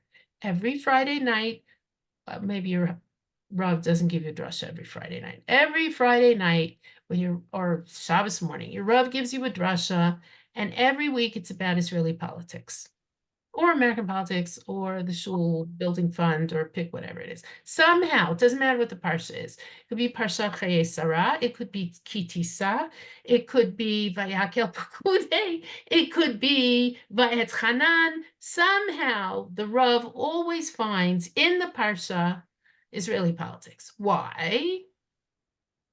Because he's not reading the parsha, he's using the parsha as a rhetorical device to talk about whatever it is he wants to talk about. That could be a problem in the community. That could be a social critique that he thinks is important. It could be Israeli or American politics, or French politics if you're in France, I don't know. It could be Zionism. It could be anti-Zionism. Pick your Rav, pick his biases, pick his interest in using the pulpit for sermons, which is perfectly legitimate, right? And he's somehow in the parsha, he's going to find the topic he wants to talk about. That is darshanut. That's homiletics. It's sermonizing. It's not an attempt to read the text and figure out what it means. The same Rav gives a Wednesday night shiur to the ladies in the community, a chumash shiur. And somehow in that shiur, in Parshat Chaye Sarah, where somehow he found Israeli politics, in his chumash shiur, he doesn't have any Israeli politics. Why? because he's trying to figure out what the psukim mean using his own knowledge, the person that he looks at, the words of the text, etc. Right? That's parshanut. That's homiletic. That's hermeneutics or interpretation. In other words, when we talk about pshat and drash, we're almost like saying that's a property of the text, right? This is the pshat of the text or a pshat of the text. That's not what we want to be saying. What we want to be saying is I'm trying to read the text and understand what it means, and this is what I came up with. As opposed to when you're speaking at Sheva Brachot or Shabbat Kala, and you're not trying to come up with the meaning of the text. What are you trying to come up with? Something nice to say about the Chatan and Kala. And so you will find in, God help us, Parshat Kedoshim, you'll find something about weddings somehow. Okay? Can I You just know, ask? yeah, go ahead, Tamara, go ahead. So why is it, meaning I understand what you're saying, but why is it that in certain communities, drash is taken as pshat? It depends whether you're right or wrong about that. In other words, let me see if I can put it this way. Let me see if I can put it this way.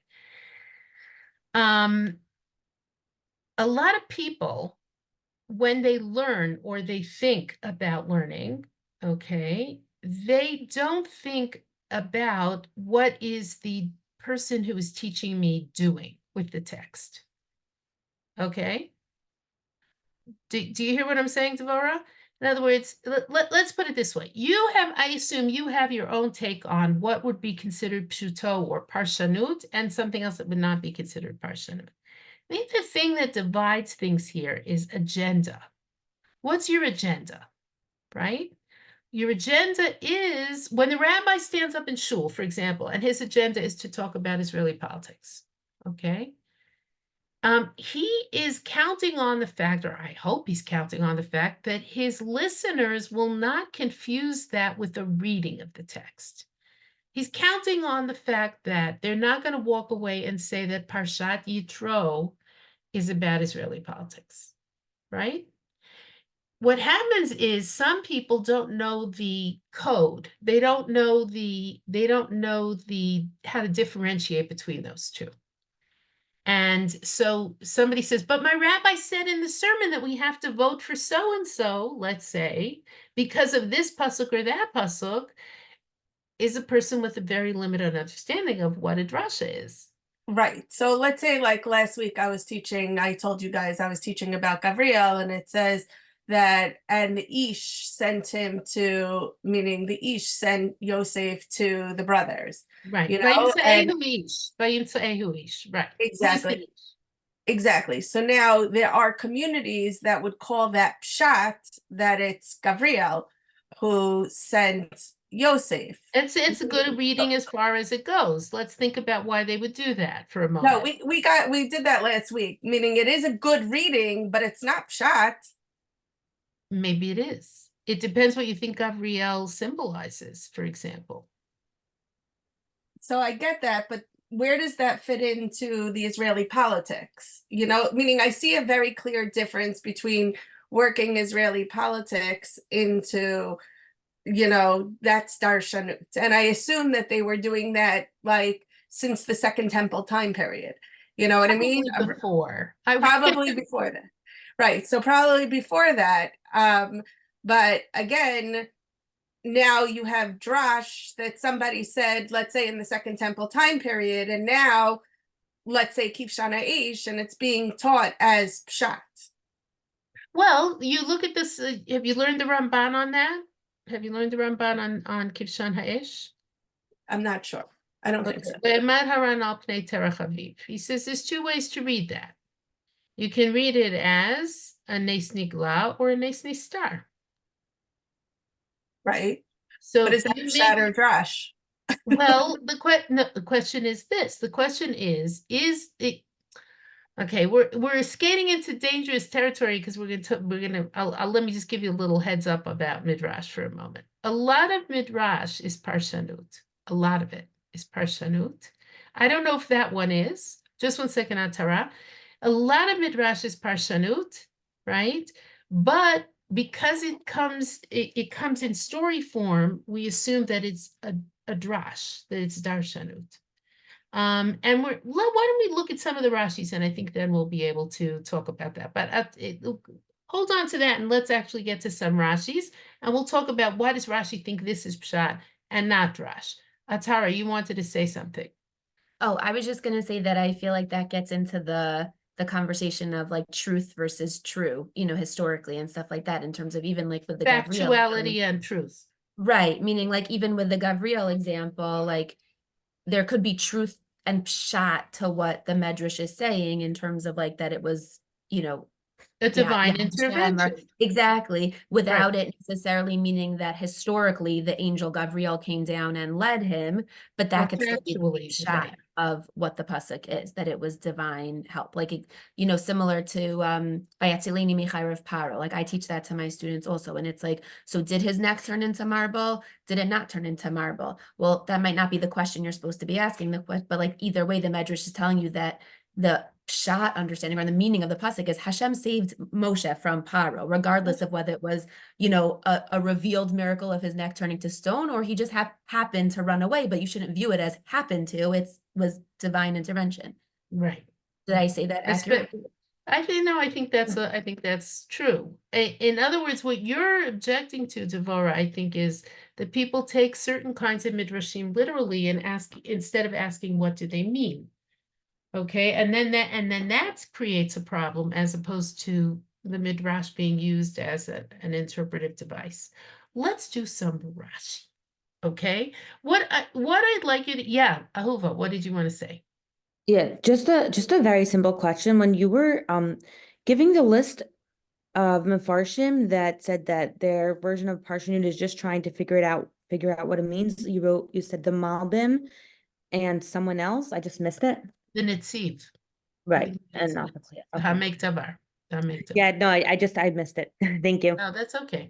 No, okay, so let's think about this, because thinking about how Rashi defines pshat may help us when he says pshuto shel mikra. What does he mean? May help us define for ourselves what do we mean by pshuto shel mikra. Okay, so we're still okay. This took longer than I thought it would, but I think it's important. So let me share the screen. Hang on.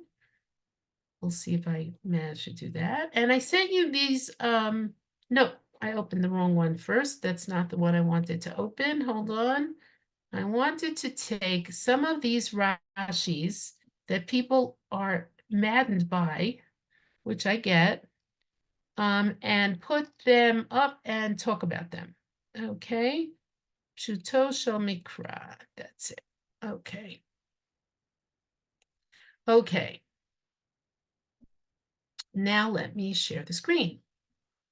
You'd think I've been doing Zoom for so long I would be better at this, but I'm not. Okay, here we are. All right, ladies, let's take a look at this piece that we have here. Now, I think one of the difficulties that people have when they learn Rashi, and you have to teach Rashi a lot, or you end up teaching Rashi a lot, whether or not you have to, you end up teaching Rashi a lot, or people are familiar with Rashis. And in fact, a lot of people's first exposure to Midrash is through Rashi.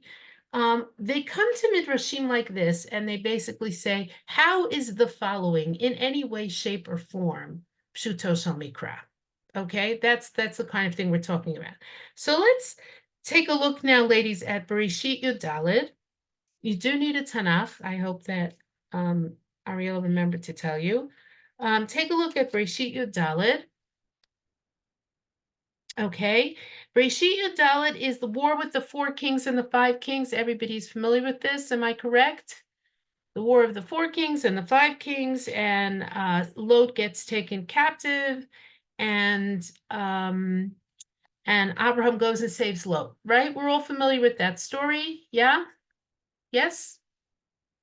Yes, good. So now let's take a look at the following pasuk.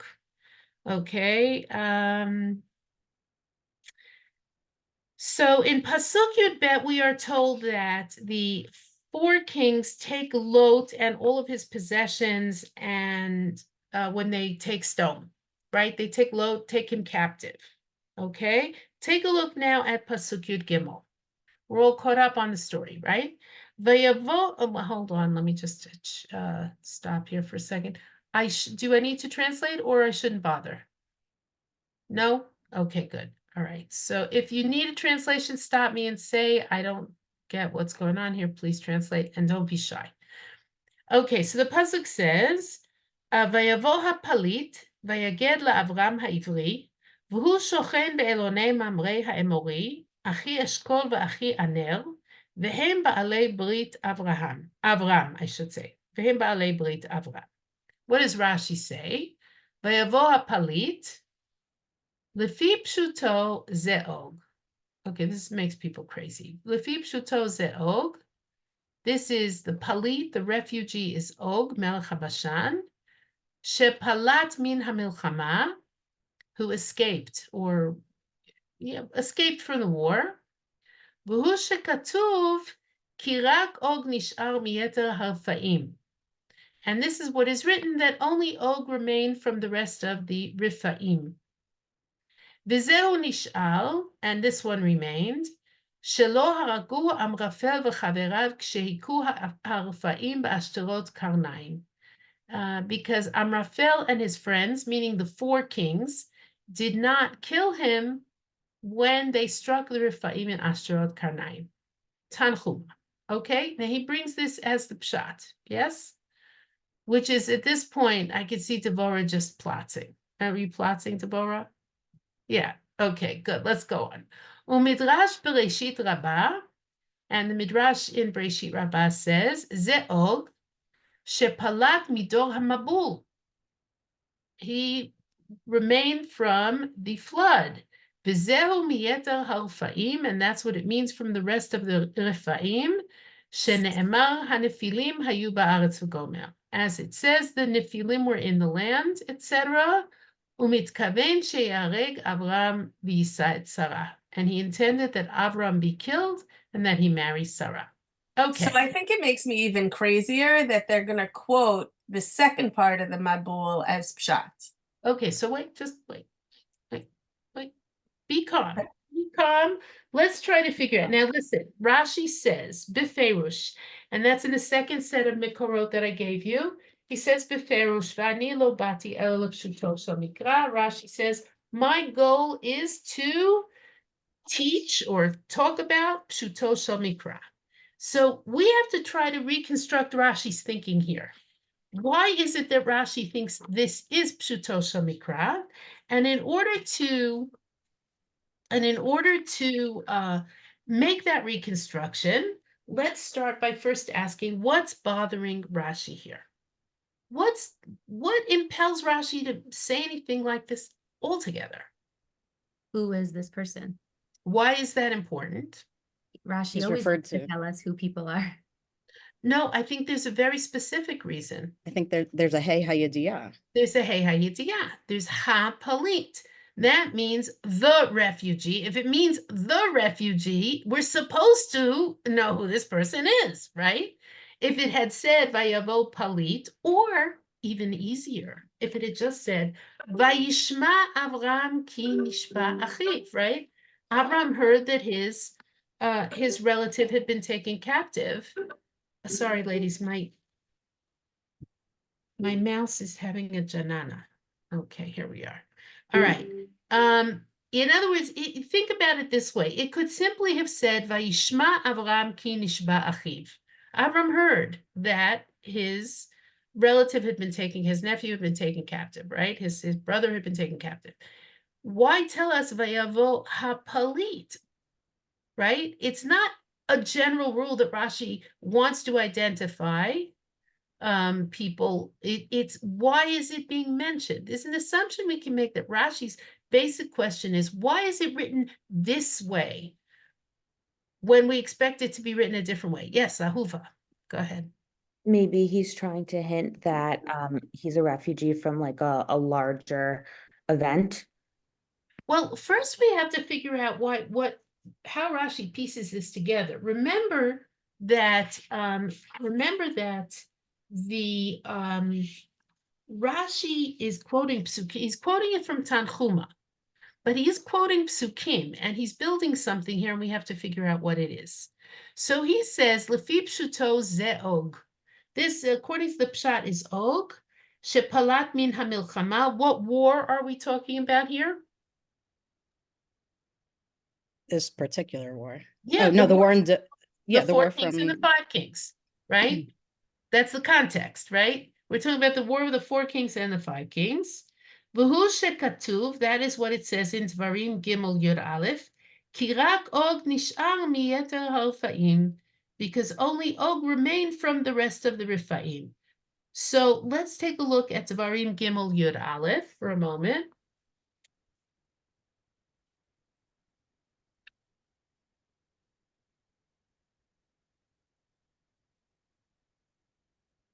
So Dvarim Gimel Yud Aleph. Moshe is recounting recent Jewish history, right? And he's talking about how, you shouldn't be afraid to go into Eretz Yisrael and fight the enemies because we defeated Og and Sichon, right? Yeah? This sounds familiar? Okay. He starts by talking about it here when he talks about פסוק ח' וניקח בעת ההיא את הארץ מיד שני מלכי האמורי אשר בעבר הרדן מנחל ארנון עד הר חרמון, צידונים יקראו לחרמון סיריון והאמורי יקראו לו שניר, כל ערי המשב וכל הגלעד וכל הבשן עד סלחה ואדרי ערי ממלכת אוג בבשן, right? He's basically in mentioning that they are defeating Og and Sichon, they had defeated Og and Sichon, they shouldn't be afraid to go into the land. This is part of his argument, right? Then he goes on and he says in Pasuk Yud Aleph, Ki rak Og melech habashan nish'ar miyeter harfaim. Hine arso eres barzel, here his bed was a bed of iron. Halo hi berabat b'nei Ammon, is it not in Rabat b'nei Ammon? Rabat is a city. Still a city in Ammon. Teisha amot orka, 9 amot its length, va'arba amot rochba, and 4 amot its width, ba'amat ish, in the amah of a man. Okay, it's a pretty big bed, as beds go. Okay, so what's he saying about Og? Why do we know that this is Og Melech HaBashan?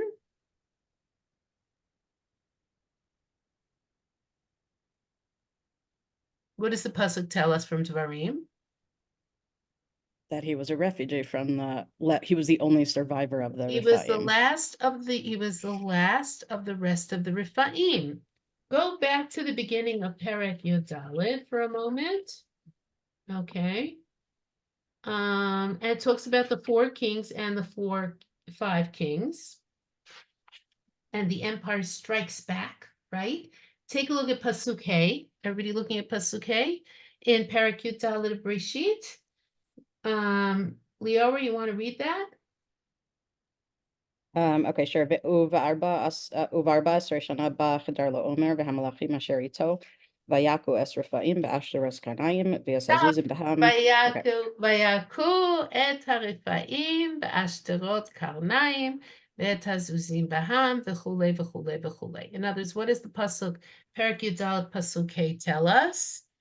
That the Rephaim had been, that the Rephaim are part of these people that are involved here. No. It's telling us something we would otherwise have thought was a kind of pointless statement, which is what? In the fort that they destroyed the Rephaim. They destroyed the Rephaim and the Zuzim and the Amim and the right. Okay. In other words, what's Rashi saying here? Hapalit is the only refugee. He's the only one who remained from the rest of the Rephaim. We have a pasuk in Devarim that tells us that. And in the context of the story of Abraham and Lot, what are we told about the Rephaim at the beginning of Perek Yudalid? That the 4 kings smote the Rephaim and the Zuzim and the Ham and the right, the Amim and the whatever, right? Okay, so what does Pshuto Shel Mikra mean here? Rashi is saying that ha-palit means like the quintessential refugee, that No, he means he's the only. He's From- saying from the the the Rephaim, only we can one see that from both survived, places. according to Only one Devarim. that survived. How does Rashi Like- know that? Because Because in, of Devarim. it's Because of the clear pasuk from in Devarim that Og was the last of the Rephaim, right? Or let me put it this way: when Rashi says "Ani lo bati ela lifshuto shel mikra," let's take a look. Well, you know what? No, not take a look at. Let's learn through this Rashi. What's Rashi saying here? He's saying I have a pasuk that tells me who the palit is.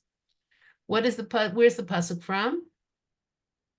Dvarim. Devarim. Sorry. Oh. So its context is much larger than just this one little piece. Yes, and by the way, if you check, where does it say Rephaim? It says it in Yodalid, and it says it in Dvarim, and I'm not sure it says it anyplace else. I don't think it does, actually, okay? Except maybe Emek HaRephaim as the name of, as a place name, right? We could check that. But what do we have here? Hapalit means the survivor or the refugee from this war. What's our problem?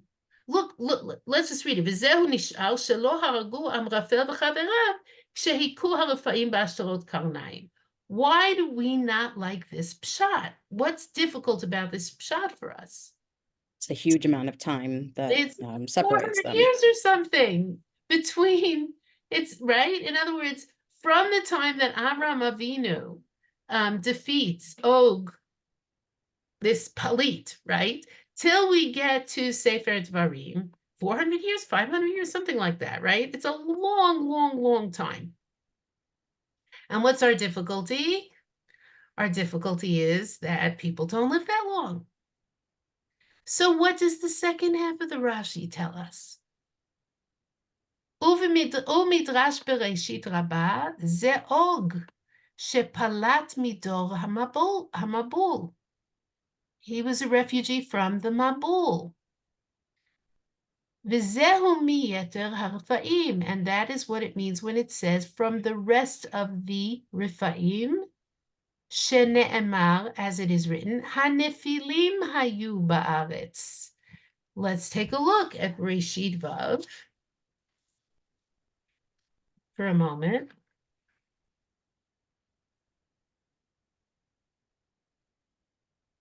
Okay, what's Breshit Vav Aleph through Daled talking about?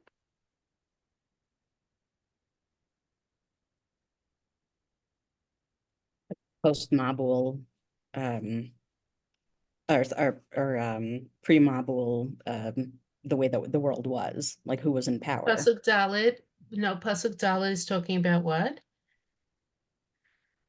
Take a look specifically at Pasuk Daled. Hanefilim hayu ba'aretz bayamim hahem. Who are the Nephilim?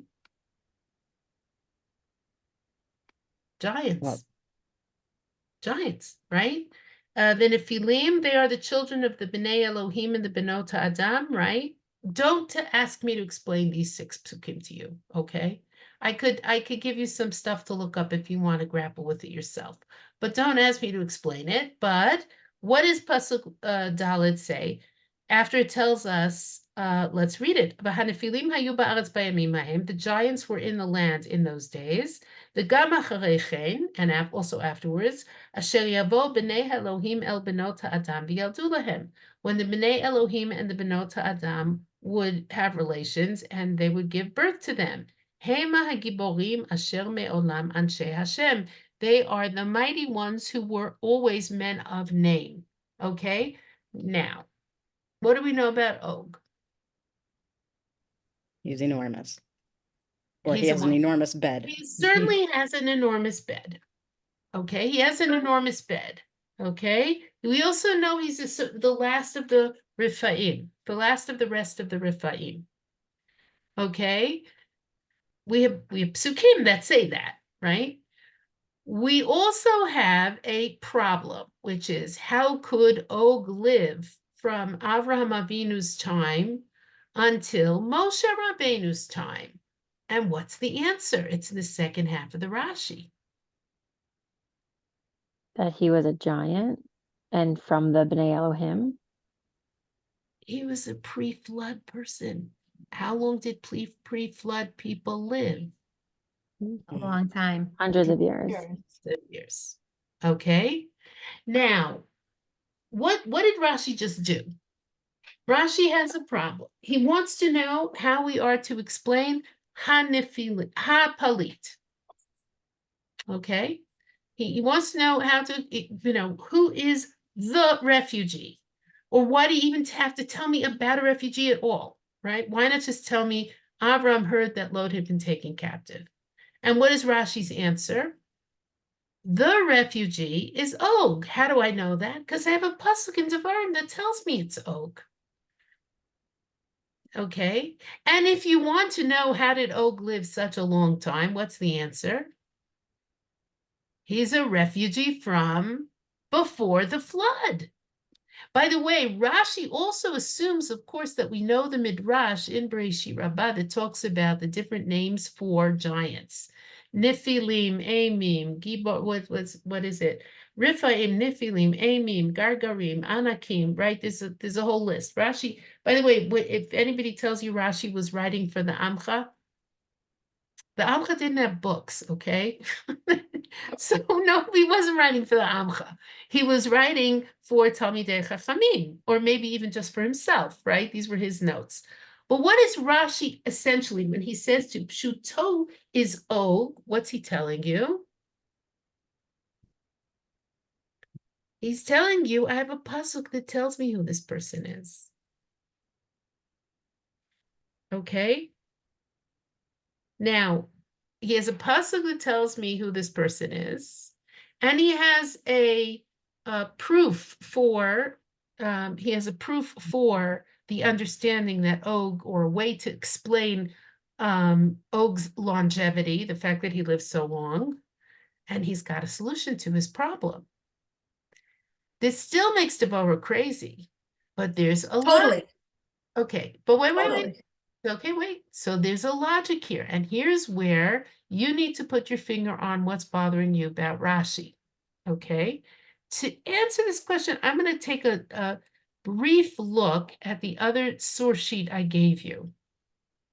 Okay, just the first place where Rashi actually talks about what he's doing. It's this thing that says Rashi al Rashi.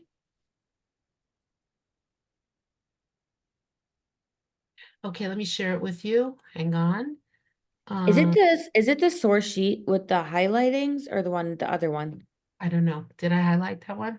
It says one of them, the one we just looked at is Pshuto Mikra with a question mark.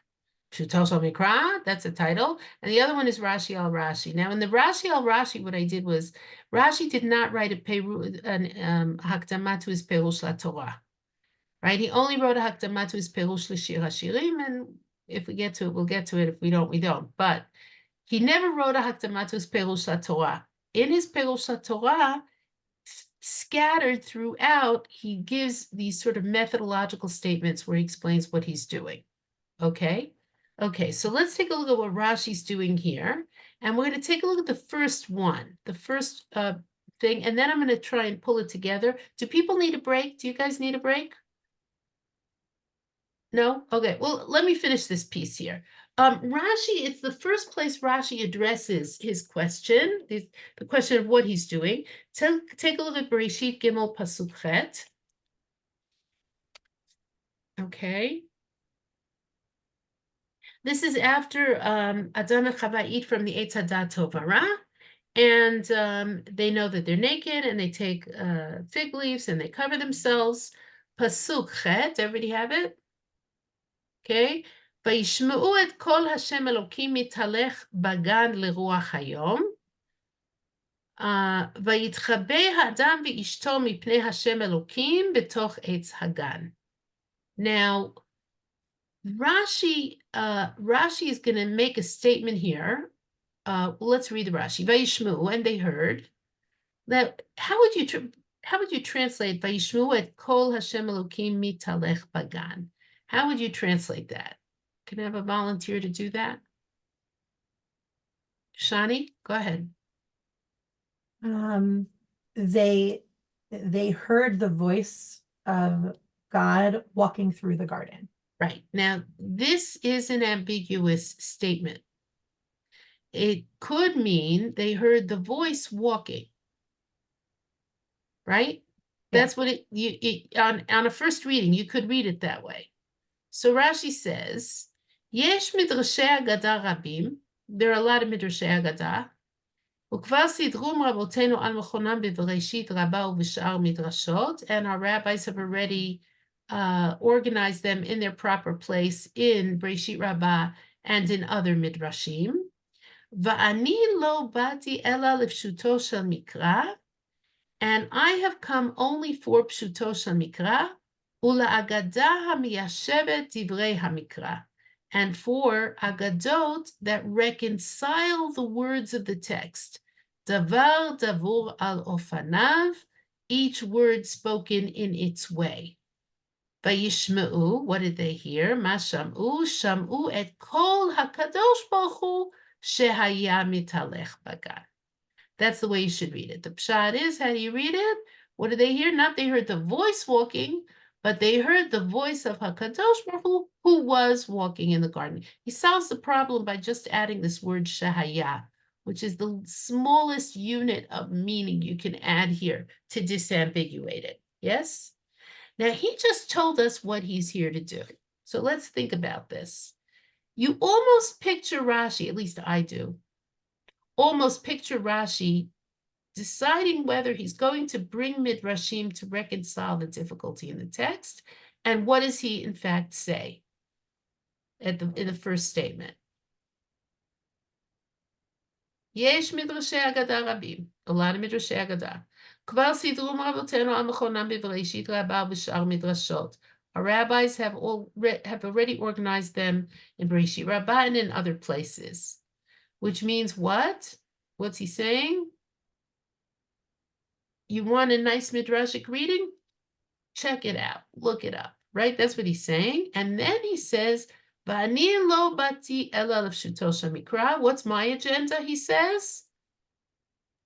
What's his agenda? To explain what the pasuk is saying. Yes. Ule'agada hamiyashevet divrei hamikra, and to agadot that reconcile the words of the mikra, davar davur al ofanav, each word spoken in its place. What's the most important word in this definition? Take a minute and think about it.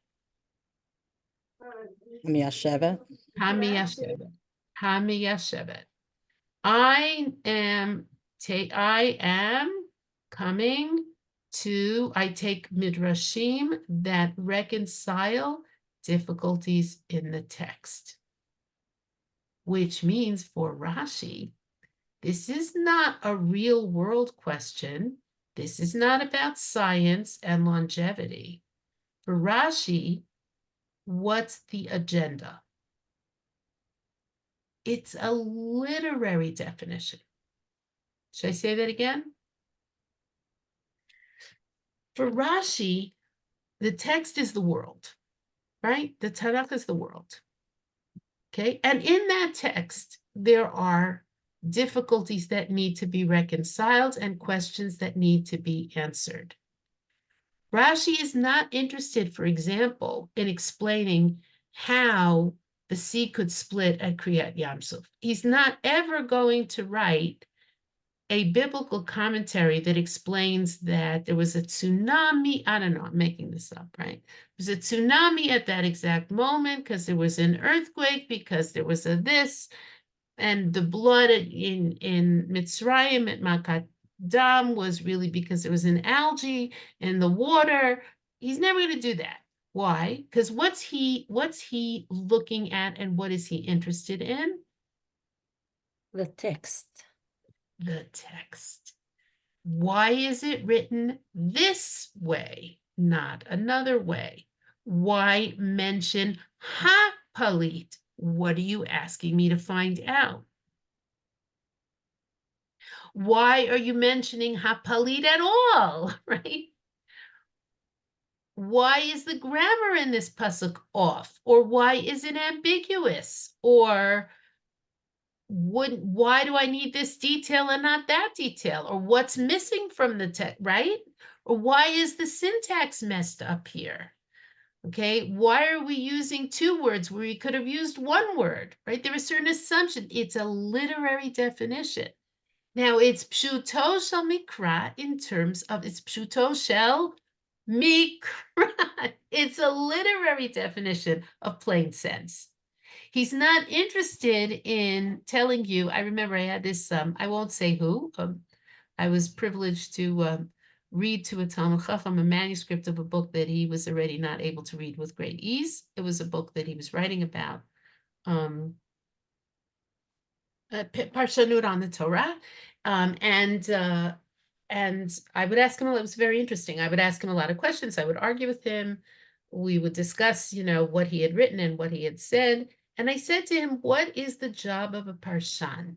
Okay, could you just tell me what is the job of parshan? What do you think your job is to do here? Right? You know what his answer was? To say what happened. The parshan has to explain what happened. And I said I would define it differently. I would say, what is the Torah trying to tell us and what does it want us to know? We'll never know what happened at Meraglim. Rashi is interested not in knowing exactly what happened in Meraglim. I mean, we assume that what's written in the Torah is true, right? It's true, but it's not a history book and it's not a science book and it's not any of those things. What does Rashi try to figure out here? Why is it written this way? Dvorah, you hear it? It's a literary definition. Now, if you think the pshat has to be rationalist, then Rashi isn't going to do much for you. Even then, Rashi draws your attention to the literary properties of the text and the difficulties in the text and all of those things. But if you're not going to enter into Rashi's way of thinking about the text, you're going to miss a lot of stuff. Okay? Now, for the Ramban, there might be a different definition of what he's trying to accomplish. There is, in fact, in many ways. The Ibn Ezra, yet a third.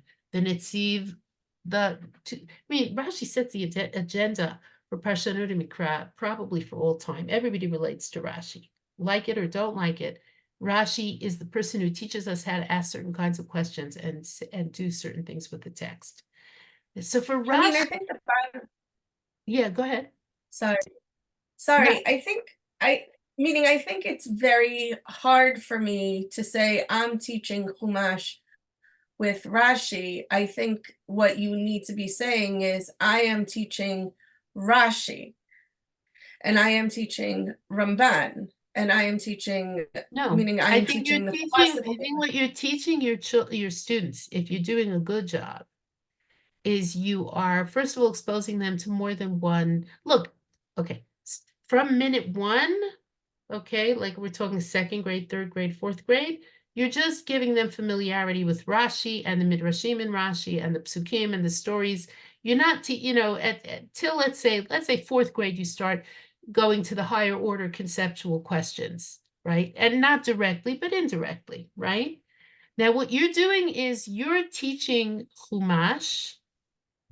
I think the way maybe to look at it is this, or at least this is the way I look at it. You're teaching Chumash within the framework of, I'm really going far afield. I feel like I'm giving you a lot of bits and not giving you the main thing. Let me see if I can put it this way. Every culture has every interpretive community has conventions with which they read the biblical text or their own any text, right? Everybody has to have, you can't have a decent argument about the meaning of a text unless you share certain assumptions about what is considered a legitimate question within the framework of that interpretive community, right?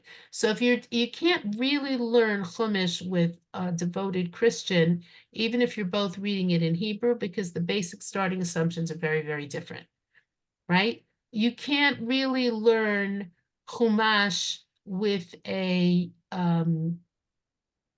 with an avowed atheist, even if they're reading in Hebrew, unless you agree to set aside certain fundamental assumptions or to really be talking about the assumptions and not about the text, right?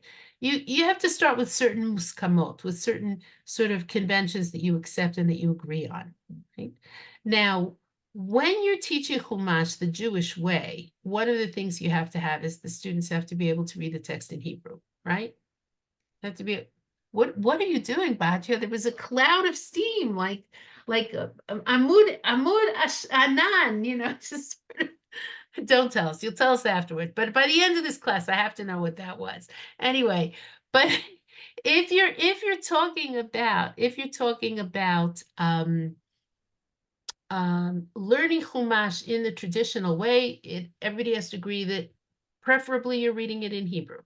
You're looking at Chazal, you're looking at the Parshanim, you are also looking at modern interpretations that help you understand it. If that's your jam, you can do that.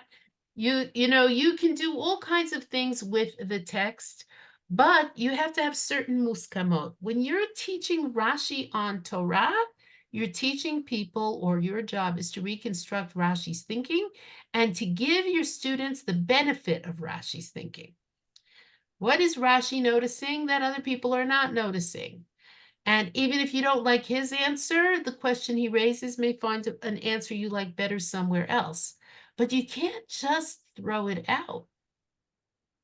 Rashi is the one who teaches us how to ask certain kinds of questions about the biblical text. He's a very close reader. In that respect, he's very much like Chazal. He also does something else, which is interesting. If you look at the Makorot Rashi, you will notice that Rashi picks and chooses and cuts and pastes. He doesn't take Midrash and just glom it onto the text. He has certain questions and he has answers, and the answers are literary. They don't have to do with the real world because he is operating on the assumption that the text is what needs to be reconciled, not the world and the text, or the world or the text. It's the text needs to be understood, right? The text has a message of its own. Okay? Does that make it any better, Devorah, or it makes it just A much? little bit, yes. Yes. So if you're not, I look, just then I think that people need to not be teaching Rashi wrong and be presenting it as world fact. Am I wrong, everybody? I would agree with you. I would agree with you that, for example, that it creates more problems than it solves, for example, to take certain midrashim literally. Yes, eventually that's going to be a problem. You have to learn to teach people how to think about midrashim, which Rashi quotes, in a different kind of way, right? Yes, Leora, what were you going to say?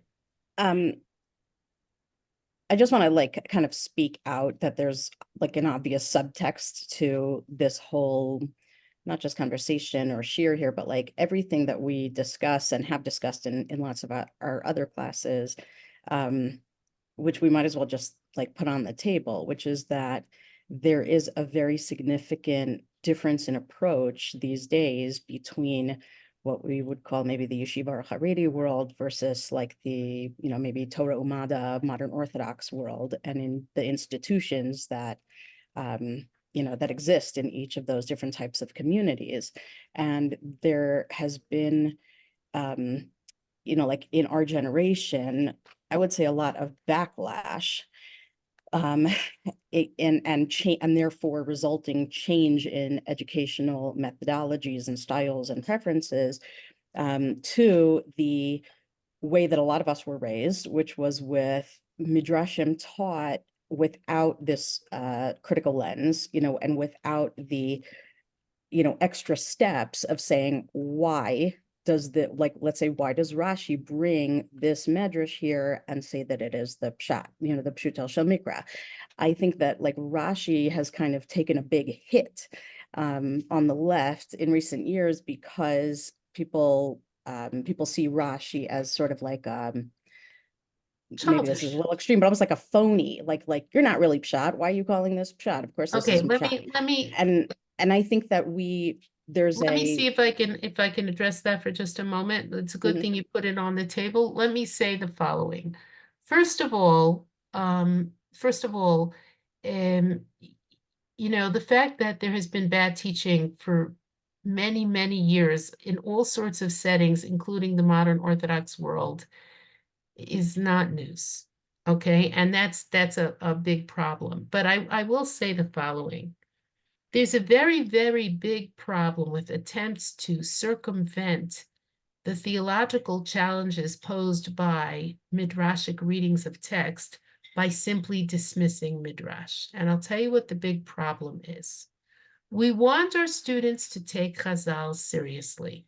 We certainly want them to take Chazal seriously when it comes to halakha and Gemara, right? Everything we practice, everything we do, every aspect of halakha has its basis, if you go back far enough, in Chazal. When you teach students to treat midrash unseriously, to take it lightly, you are making a big hole in your rowboat, right? Why should they take Chazal seriously when it comes to halakha if we say things like, it's not the pshat, or it's just a midrash, or it's, you know, it's just a story? Bad idea. Bad idea, and it's intellectually dishonest, because And what I it think means is you don't have to expend the time to sit down and learn through and reconstruct the thinking of Chazal and translate it into your own idiom. And that requires rigor. There's a real, when we make a hole in our boat, when we say, well, it's not pshat. Rashi didn't have a conception of pshat, or Chazal didn't have a concept. You know who invented the term Pshuto Shel Mikra? Chazal. They knew the difference between Pshuto Shel Mikra and Darshanut. They knew that some of the midrashim were interpretive and some of the midrashim were sermonics. They knew that. They were really kind of shrewd about this kind of stuff. You want to be very careful not to make a hole in that boat. What you want to say is you have to bring the same attention and depth of analysis to a Midrash Haggadah as you bring to a Sugya in the Gemara. You have to take Rashi seriously and try to figure out what he's doing, because then you will understand things you wouldn't otherwise have understood. Rashi is incredibly sophisticated in the way that he understands the text. And when you dismiss it, you're making a hole in that boat.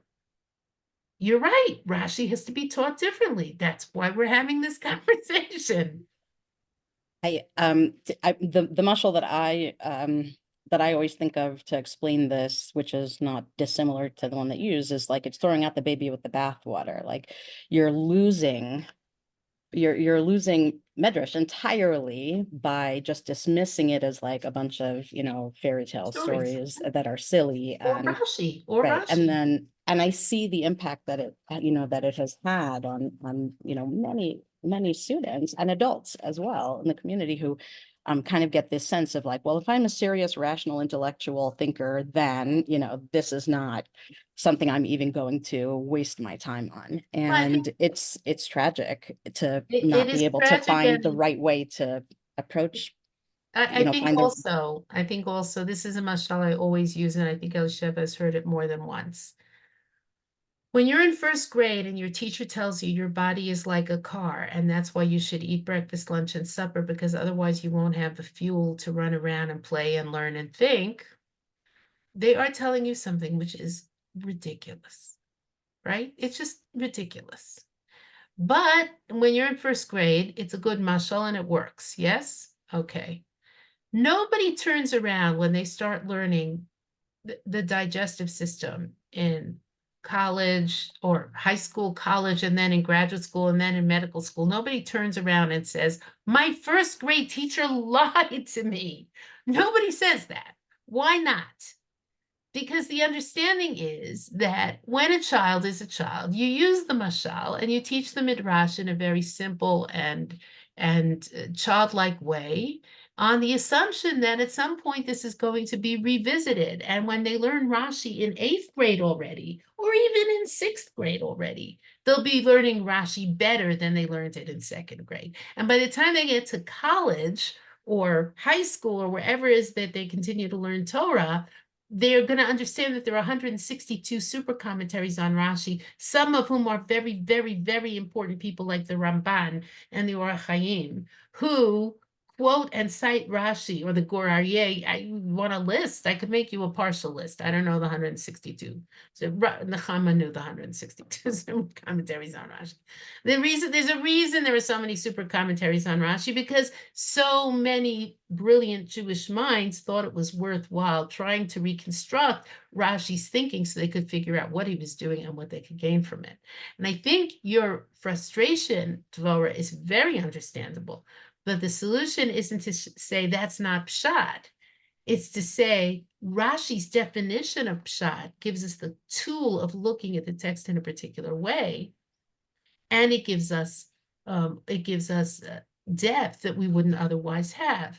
By the way, I'm going to ask you a question. Why do you think it's important for us to know who the palit is? If I'm channeling Rashi, which I'm not, it would be nice, but you know, I'm not. If I were channeling Rashi and I said, why does the Torah want us to know the identity of the palit? What would your answer be? It gives us that tantalizing hey hayidiyah to tempt us. Why does the Torah want us to chase after the identity of the palit? Because what are we learning from the fact that it is Og?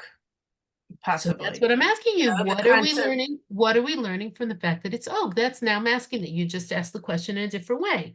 Why is it important that we know about Og? Even though Og is not in the biblical text, like much of Torah Shabbat Peh, right? What do we get from knowing that the palit is Og? That even giants that seem evil, like, can, I don't know, be under, can be good people as well. I don't know. I don't think you see good of Og here. I would say the opposite. I think that maybe there's like a continuous thread throughout the Torah that Og is somewhat negative or like always has, like, What does the Rashi motivation. say? Go Right, back to he's there from The start to second part finish, of literally Rashi where from he each gives- page of Devarim. Wait. What did not Devarim? What does he do? Why does he want Abraham to save Lot? so that he could marry Sarah. With Meaning the last part of self-serving Rashi gives you purpose. like He's not a nice the guy. He's not a motivation. vegetarian. Okay, so that's we're gonna. So what's the point here? Maybe it helps us understand like the future, like the Dvarim, the story about Og, and maybe why he's fighting with us, or like that there is this history of this relationship between the There's the a Jews. history of this relationship. Og is a pre-flood man. And what was the pre-flood world? He has a lot of chances to turn it around and to get on the right I side think of things, that and he you doesn't. could say that. I think it goes deeper than that. Og is the last vestige of the corruption of the world before it was destroyed by the Mabul. Well, why was he allowed to live? He Well, according to survives. the Medrash, he hung on to the teva, so there's also Right. depth to that. So why is he allowed to live? Because Moshe gives him the coup de grace. Moshe defeats him. When is the antediluvian world completely defeated? After the Torah is given. After Matan Torah. It doesn't really get destroyed till after Matan Torah. Og is still there. Now, there's symbolic depth here. There's something going on here. The Torah is asking us to contemplate what, there is a continuity between the pre-flood world and post-Matan Torah world. It also gives a continuity to the whole Torah as a whole, because you're starting from the very beginning and going to the last year, That's right. And by the way, Abraham is not defeated by Og. Abraham is not defeated by Og, but who defeats Og? Who ultimately can destroy Og? The giant, the unkillable remnant of the Mabul, only Moshe. only Moshe. Right? So there's a lot, I mean, there may be other explanations, there are other ways to look at it. I would not reduce it to a Dr. Seuss, even a giant can be a nice guy, or even a giant who's a bad guy can be killed. I think it's more than that, you know? I think that we have to ask, okay, something is alluded to in the text, or this is the way Rashi's reading it. Something is alluded to in this text. There's a resolution, there's an answer to this person is based on psukim. It's right. He's not making this up. It's in the psukim. What are the giants, the fallen ones, the Rephaim? What do they represent? How are we to understand them? What is their place in the post-flood world? They're what's the word? Fossils, so to speak. You know, what's going on over here? What is the connection between these things? Abraham, is that the connection? Is Abraham the beginning of the solution? There are all sorts of ways to look at this. Yeah, Batya, you wanted to say something? Or you? Yeah. I can't hear you. I'm chewing on the thought, so I apologize. But I mean, before we were referencing hermeneutics, or I brought up the word hermeneutics. I think I did, but okay. Okay.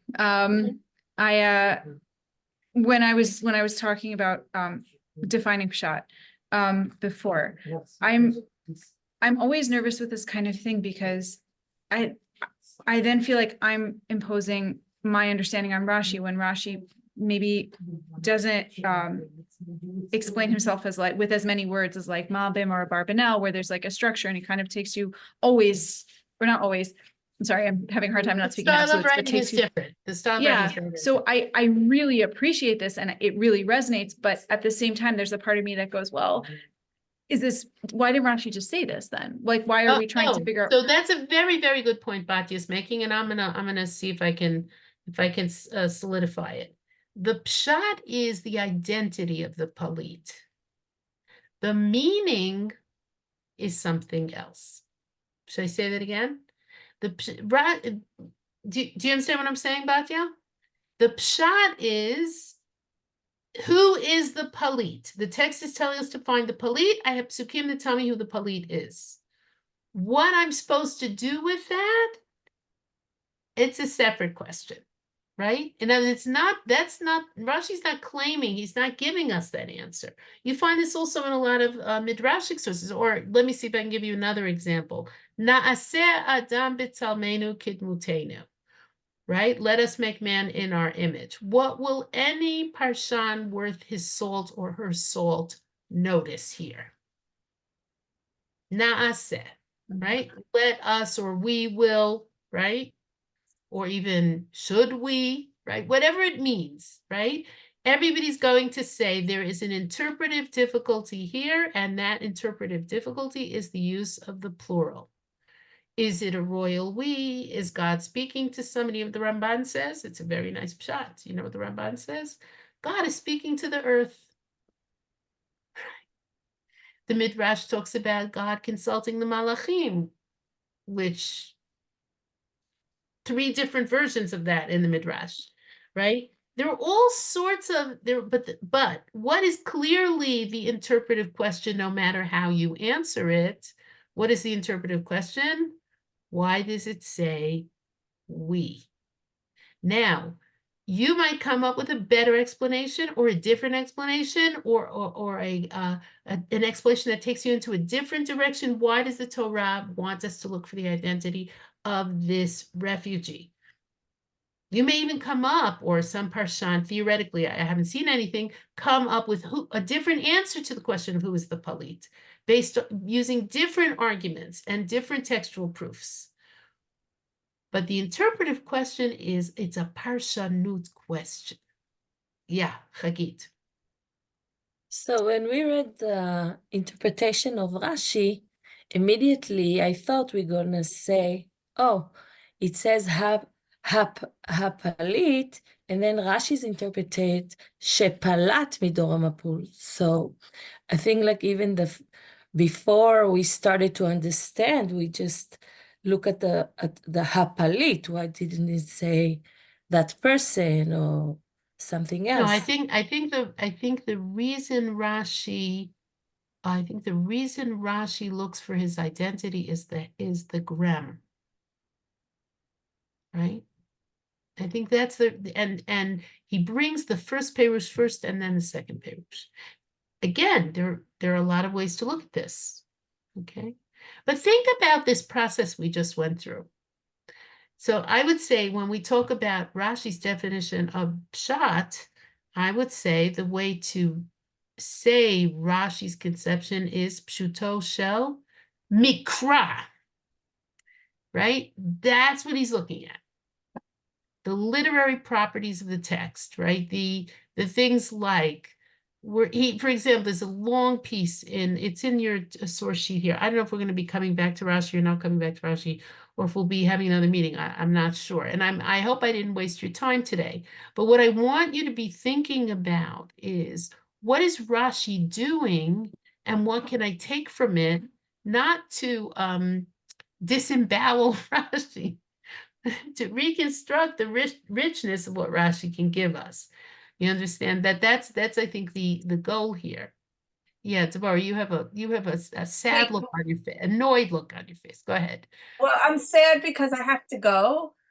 Yeah, we all I have have to to go, get actually. going, but yeah, so I'm sad because I have to go, but I feel like I would love if you came back and went through more Rashi. And I'd love to go I would through love a more. whole year course on like just how to read Rashi, and I think we all agree on that. Just to go through Rashi's and be like, okay, how can How do do that? we do this? Is Yeah, this the no, first time you're presenting to year one? Yes, this year. Oh, well, you all have to get her book about We all magic. have, I mean, I don't know. If I you don't have it. have it already. Yes, I we're all think, there. Deborah, can I just say one thing? I think also what's bothering you so much is that there is this like sense of, but Rashi is the pshat. Like there's a lot of school of thought of like the pshat of the pasuk is No, Rashi. that doesn't bother me. It doesn't bother you in terms of like a lot of No, it I bothers find. me when I speak to people who present back to me Rashi as pshat. Why is that different than what I'm saying? Because I know that it's not pshat, because I know where the Right, so I'm saying I think what bothers you is that there are a lot of people that think. According to your definition, Devorah, and I strongly suggest you sit down, and I think it would be very valuable for you to do this, for all of you to do this. What is your definition of pshat? What would you say if you had to write your ani mamin about what pshat is or what parshanut is? What would it be? What would it leave out? What would it include? I have to tell you, just in general, I struggle tremendously with this in general, because first of all, my background is more Ein Yaakov. So whereas when I went through the Ein Yaakov, I found so many different quote unquote midrashim that Rashi is quoting. So in general, when I give shir, I'll quote it from the Gemara, not necessarily from the Parshan. And I think because of that, I never really studied Parshanut. You know, I went straight to the Gemara and not necessarily what do we call them? The in-between man, the go-between? Does that make sense?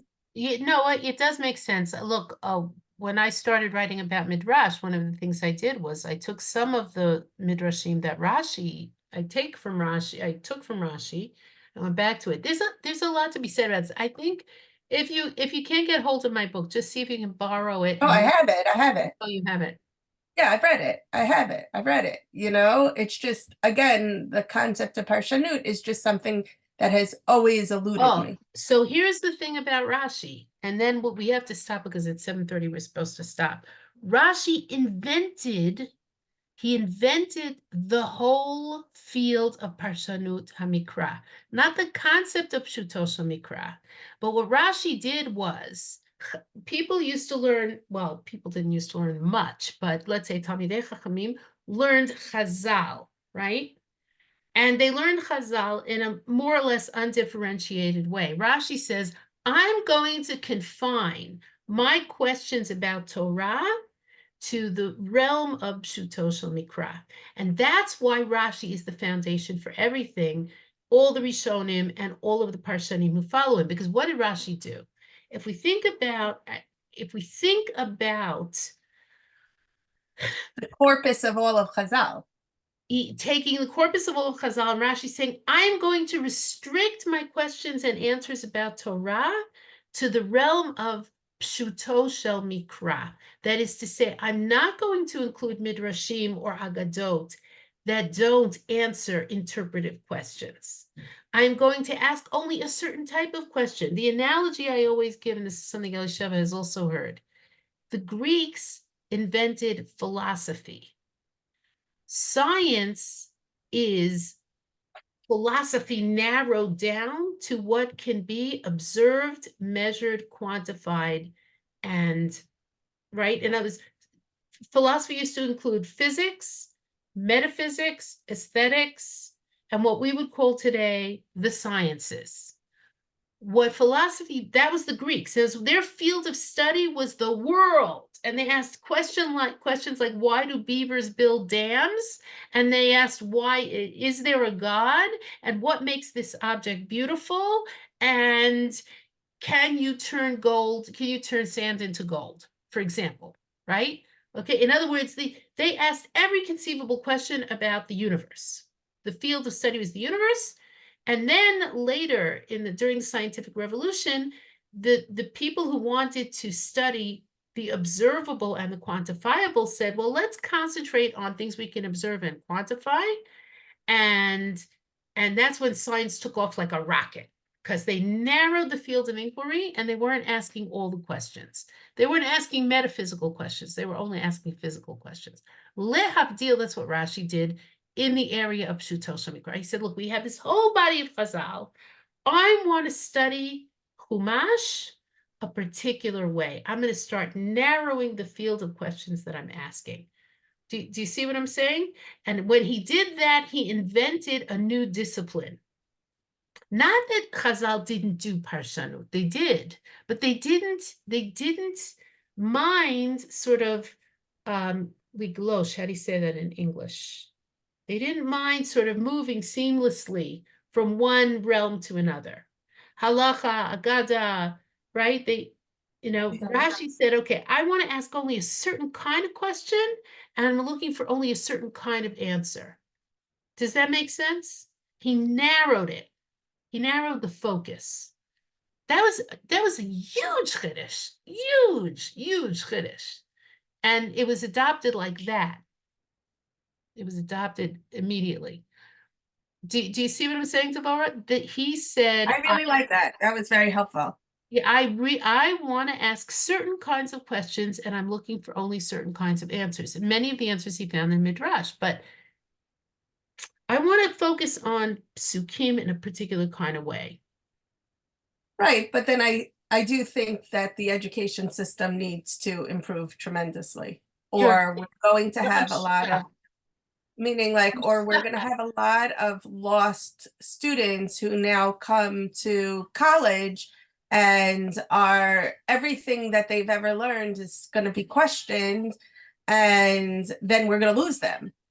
Yeah, because they were taught it on such a black and white level that I absolutely agree with you, and that's why I like to teach teachers. Unfortunately, the world is full of bad education,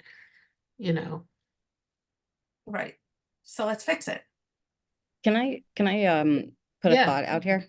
Yeah, sure. Elisheva, we have to make a just from time this to talk about that conversation. question, okay? Okay. Is it possible that, I mean, it's okay. It sounds like from what you've presented to us that are thinking about Pshat and Drash, which tends to be very binary and black and white, is maybe not quite so binary. And perhaps what we lump in the category of Midrash, because it's contained, mixed together with things that are very, very obviously Drash approach, in the same books, the same works, or by the same authors. Maybe a lot of that actually is Pshat too, or Pshuto Shel Mikra too. There's a lot of Midrash. We have to be able to pick, like, this is what Rashi is doing. There's a lot of Midrash that is Parshanut.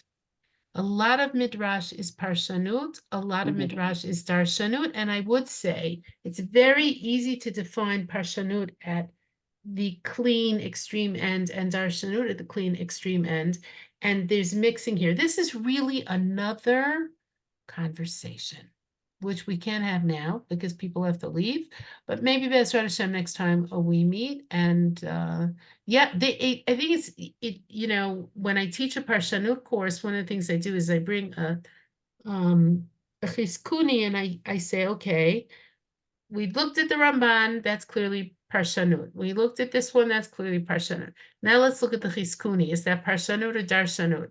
It turns out it's not so easy to make that on a particular piece in the Chizkuni. It's not so easy to make that forensic, you know, clean cut.